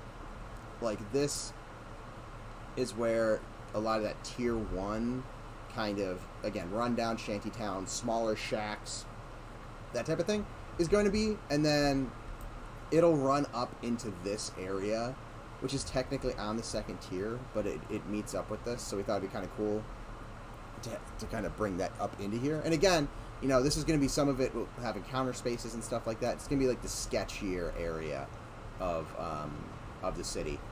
And then again, this is kind of more the merchant class, or this is kind of the more merchant class area. So from like here over, this is kind of the military district. This is kind of like traveler area. So, you know, tents, inns, that type of thing. Docks, commercial area, that type of stuff. And then Necropolis is kind of its own thing. And then there'll probably be some tier 2 maybe on some of this. I haven't decided if it's going to be tier 2 or if it's going to be more of this type of stuff, or some more just like shantytown type stuff. We'll have to figure that out. But then tier 2 is going to be more of like these types of structures, where they're a little bit nicer. So they've got, you know, kind of these, you know, decorative railings, which granted I've been using here and there, but they're actually going to be like built into the tier 2 structures. They won't be, this will not be part of the shape language of the shacks and stuff like that. Actually, I do have concepts for some more of like the shacks and stuff like that. So something like this, you know, very small, you know, lots of, and you know, this has some kind of shipmast themes. We want to carry that kind of sea theme throughout the entirety of it. And this type of stuff you'll see more and more of, even in the marketplace, as I get to an actual art pass. Again, it's all been, a lot of this has just been level design and blocking out. It hasn't been like, ooh, let's make it pretty. There have been some things that have done that too, to a limited extent, to kind of like experiment with here and there, but there isn't like an entire district that's like, that is a complete version of Night Harbor. Like, this is done. None of it's there yet. But tier 2 will be this kind of area, which is Sage Side, which is more of the kind of like middle class, I guess. And then there's a lot of like spellcasters and stuff in that area. And then tier 3 is like the really rich and elaborate area. So it'll look more like this. And I've shown this off before. It's been a while, but this was just kind of an experiment, playing around with it to see how it feels. And obviously, you know, this is just all floating. It needs arches and stuff like that underneath. That was purely just kind of an experiment. And there needs a lot more greenery. I think the bottom area would be mixtures of like gardens, stone paths, maybe little pools of water and stuff like that. But this is kind of, you know, where the elite, wealthy individuals for the city live. This is also part of tier 2 down here. And then, like, this is kind of like where the head of the places would be, without giving too much away. So as you go up in the tiers, you get to more wealthy, more prominent people within the hierarchy of the city, essentially. That was a very long-winded way to explain the tiers and the way the city works.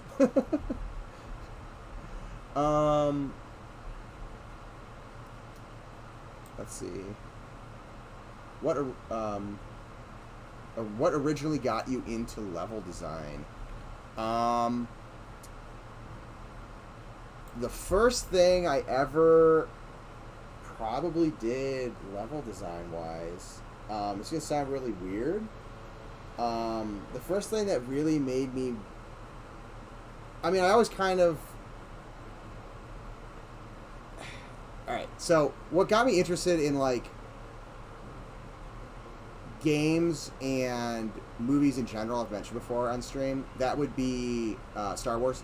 I fell in love with Star Wars as a kid and was always just super fascinated with it, and how is that done? Like, that's so cool that people do that as a job.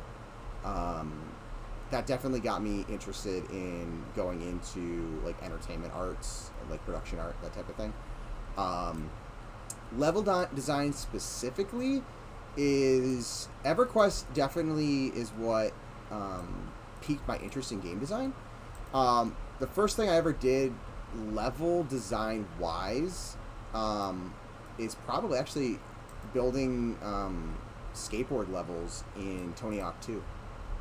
I played that game so much when I was a teenager, and I built, you know, I got tired. I was a skateboarder. I still skateboard a little bit with my kids here and there, as much as my aging body will allow. I don't shake off slams nearly as well as I used to. I have learned. My body hates me for it, but whatever. It's fun.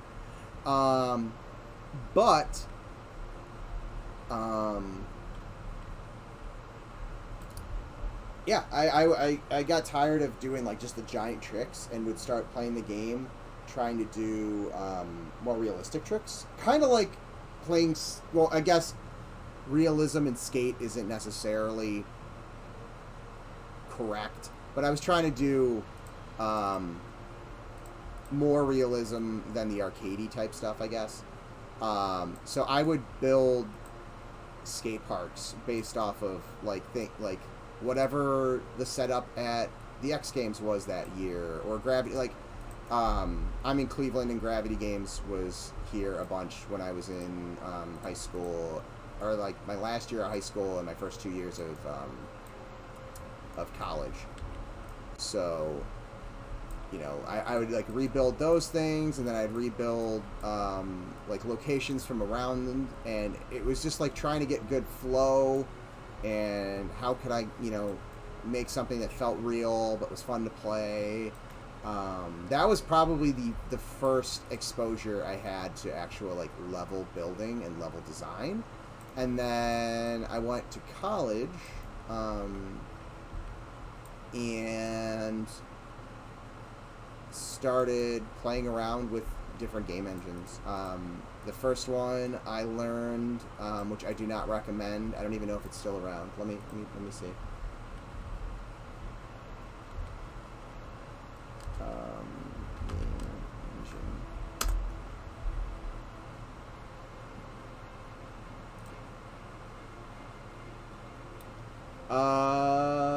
Torque game engine was suspended by Torque 3D. Okay, it does not look like it is around. Oh, maybe it is. Maybe it is. Torque 3D, the pinnacle of raw torque power. Torque 3D has been used for everything from driving simulations to MMOs. Yes, I actually attempted to build an MMO in it in college by myself. Did not go well. I made like a newbie yard, essentially. I don't even think I still have the files or any screenshots from it. It was pretty bad, but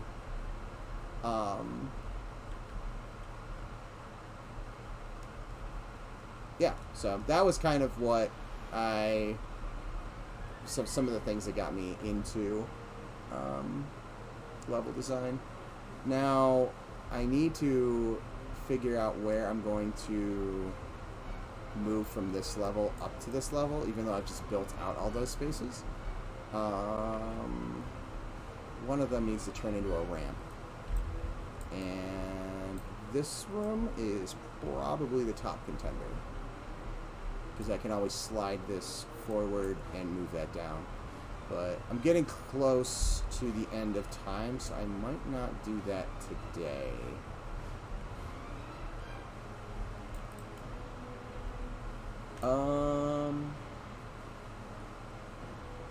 Where does Ali live? In the palace? I'm sure Ali's gonna like make himself a nice little home somewhere when he's building up all the home stuff. Just like auto reserve his place for himself. I honestly don't know. I'm sure he'll enjoy earning a place to a house structure in the game like everybody else. So I'm just kind of joking around there. But anyways, that's such a great game. Are you talking about when I was talking about Tony Hawk? Our bones aren't so flexible nowadays. Yeah, I'm pretty sure. Back in October, I tore something in my shoulder, and it's been bugging me since then. But like 2 or 3 weeks ago, I took my kids to a indoor climbing zip line place, and was like climbing on rock walls and stuff. And I'm not as in the shape I used to be, for sure. But between that and then the next day, we all went and we're doing archery and shooting bows. Oh man, my shoulder has been so jacked the last like 2 weeks from that. I guarantee there's something not attached, and like it's gross, but like this arm is kind of like double jointed, where like if I roll it, you can kind of see it pop like that. Kind of gross, so I'll only do it a couple more times. But this one used to do that too. There's nothing there. Whatever it used to snag on is not where it was when I was born and was a year ago.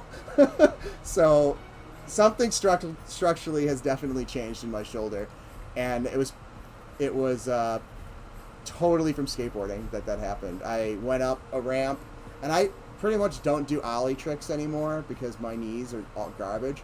So I went up and did a boneless finger flip. And for anybody who doesn't know what a boneless is, if you see the skateboard, you like grab the board in front of the foot, and then you put your foot down, and you kind of like pull the board up with you like that, jump on the air and land. It's a trick I done forever, except I went up a wall and like flipped the board with my hand and then stomped on it, and I was just I guess I just wasn't paying attention enough. I leaned too far forward and I went right to the ramp. It felt like a bus hit me. I'm pretty sure if you go back to some of my original streams, I probably complain about it, like being sore from it. So yeah, it's been a lingering thing since that.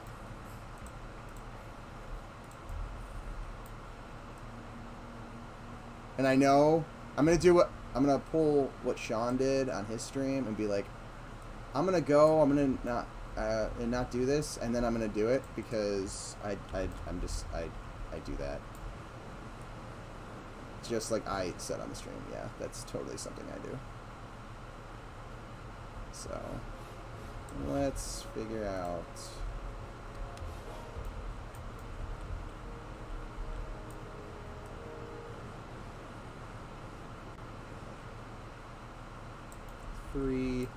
We'll make this hallway 3 wide.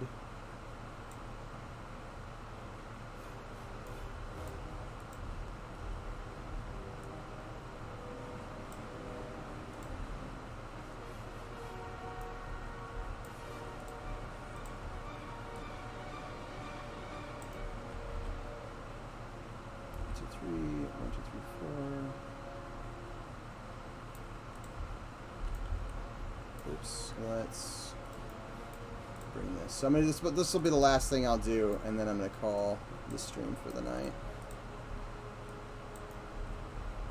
because I need my beauty sleep. As you can clearly see, it hasn't been working, but.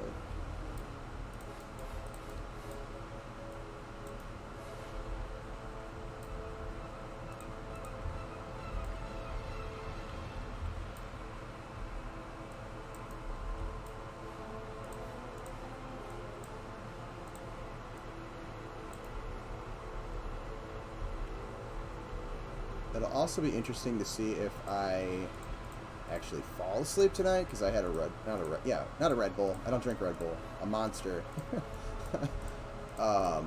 with dinner. So it's probably why I'm a little more perky today. But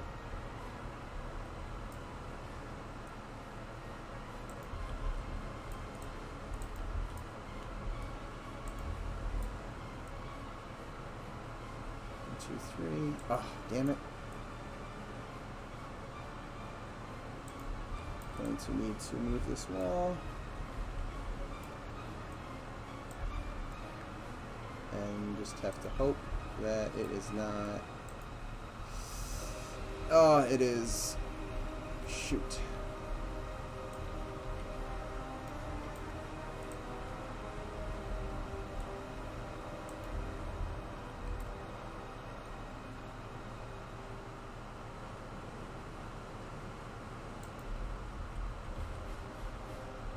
Oh, I've got room. I've got room over here, so we'll just shift this over. And I guess we're just gonna have... The doorway might look a little weird on this, but whatever. It will be fine.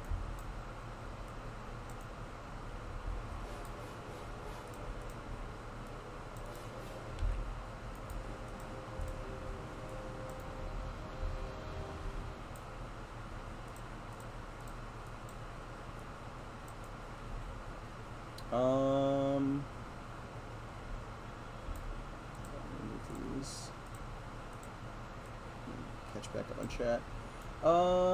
Thanks for the explanation. Our bones aren't old. Yeah, dang man.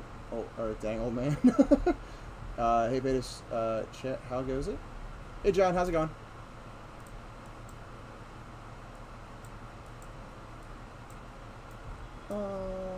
We will move this wall over. And we will move this over. Like so.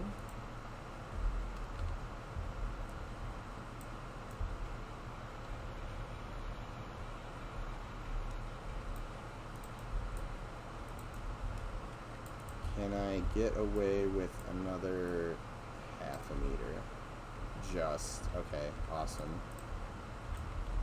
Otherwise, I was going to have to do a whole bunch of other geo moving, and I didn't want to do it.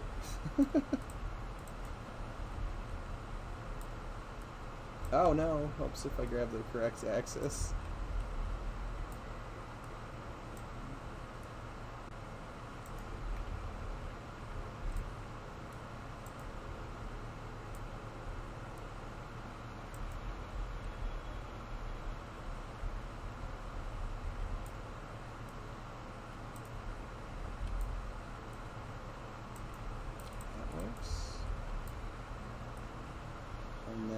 I will fix the way these hook up together, but essentially there'll be like a doorway of some kind.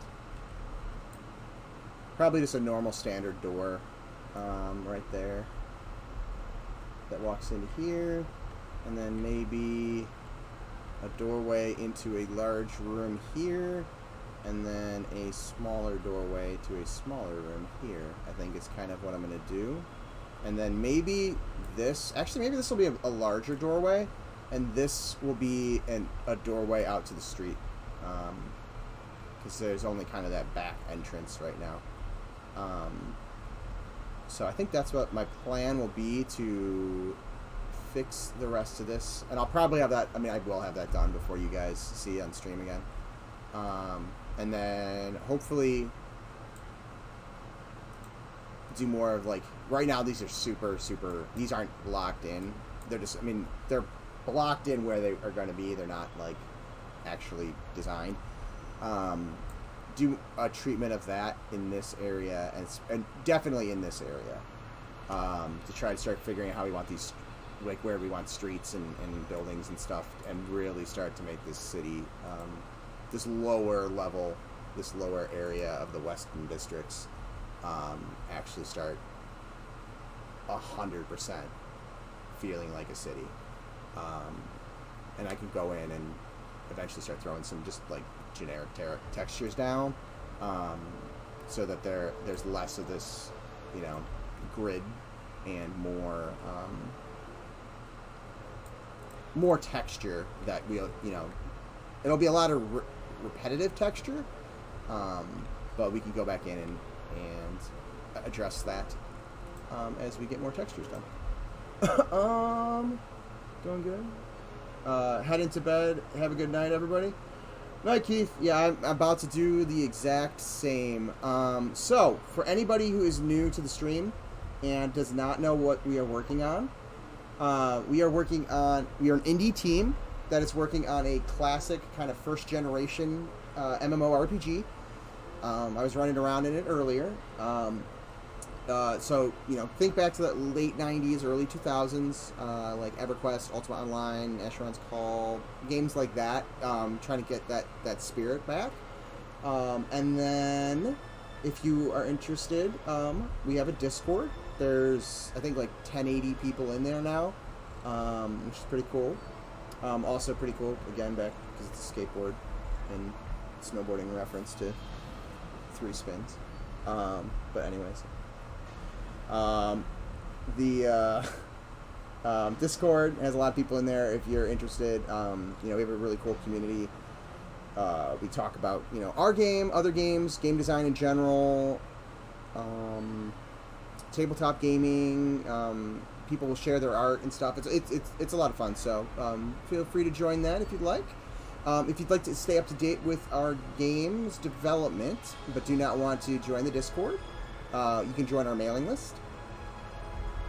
We'll send out updates, surveys, that type of thing. And then we have other team members that stream. Everybody kind of streams their own aspects of the game. Mine are primarily environment art and level design. More so the past couple months, it's been level design oriented, just because I've been blocking out our remake of the city as an actual city. So, you know, we're kind of building this out. And then we have, you know, character artists. We've got concept artists. We got all sorts of different streams that are going on. So make sure to throw them all follows if you haven't already. If you enjoy this stream, you know, throw a file to this, the page. You'll get a notification whenever I go live. Also, if you would like to get caught up on past VODs, you can also watch them all. And this isn't just mine. This is the entire team's. We post them to Facebook. Not Facebook. Oh my God. It's getting to that point in the night. My brain's functionality is quickly slipping. But the entire team posts our stuff on YouTube. If you are on YouTube, if you could remember to like and subscribe, comment below, and all that, helps us out with engagement and kind of getting the game to more people. So we really appreciate that. We appreciate the support. If you are on YouTube and you want to join the live chats, there should be a link somewhere down in the description to my Twitch, which is Paytus the Ranger. Just throw it a follow. You'll get a notification whenever I go live, and you can hop in. And you know, I love engaging with members of the community, especially, you know, anybody who's got questions, new people that have questions either about the game or about game development and stuff like that. So I'm always happy to answer questions and engage with the community. My streams are normally Monday at 8 p.m., Wednesday at 1 p.m. This week they've been kind of moved. Well, I canceled the Monday one because I was just dead tired. And then tonight's obviously was not at 1. So next week is going to be the same. My streams will be at 8 p.m. If I'm not dead tired from work. I've been teaching a class the last 2 weeks, so if it's like a really long day or I'm just tired, I might cancel it. I also have been doing Friday streams, so there might be one on Friday depending on if I'm tired or not. We'll see. But yeah, hopefully see you guys again soon, and hope everybody has a great night. I will catch you guys potentially Friday, but if not, Monday. See ya.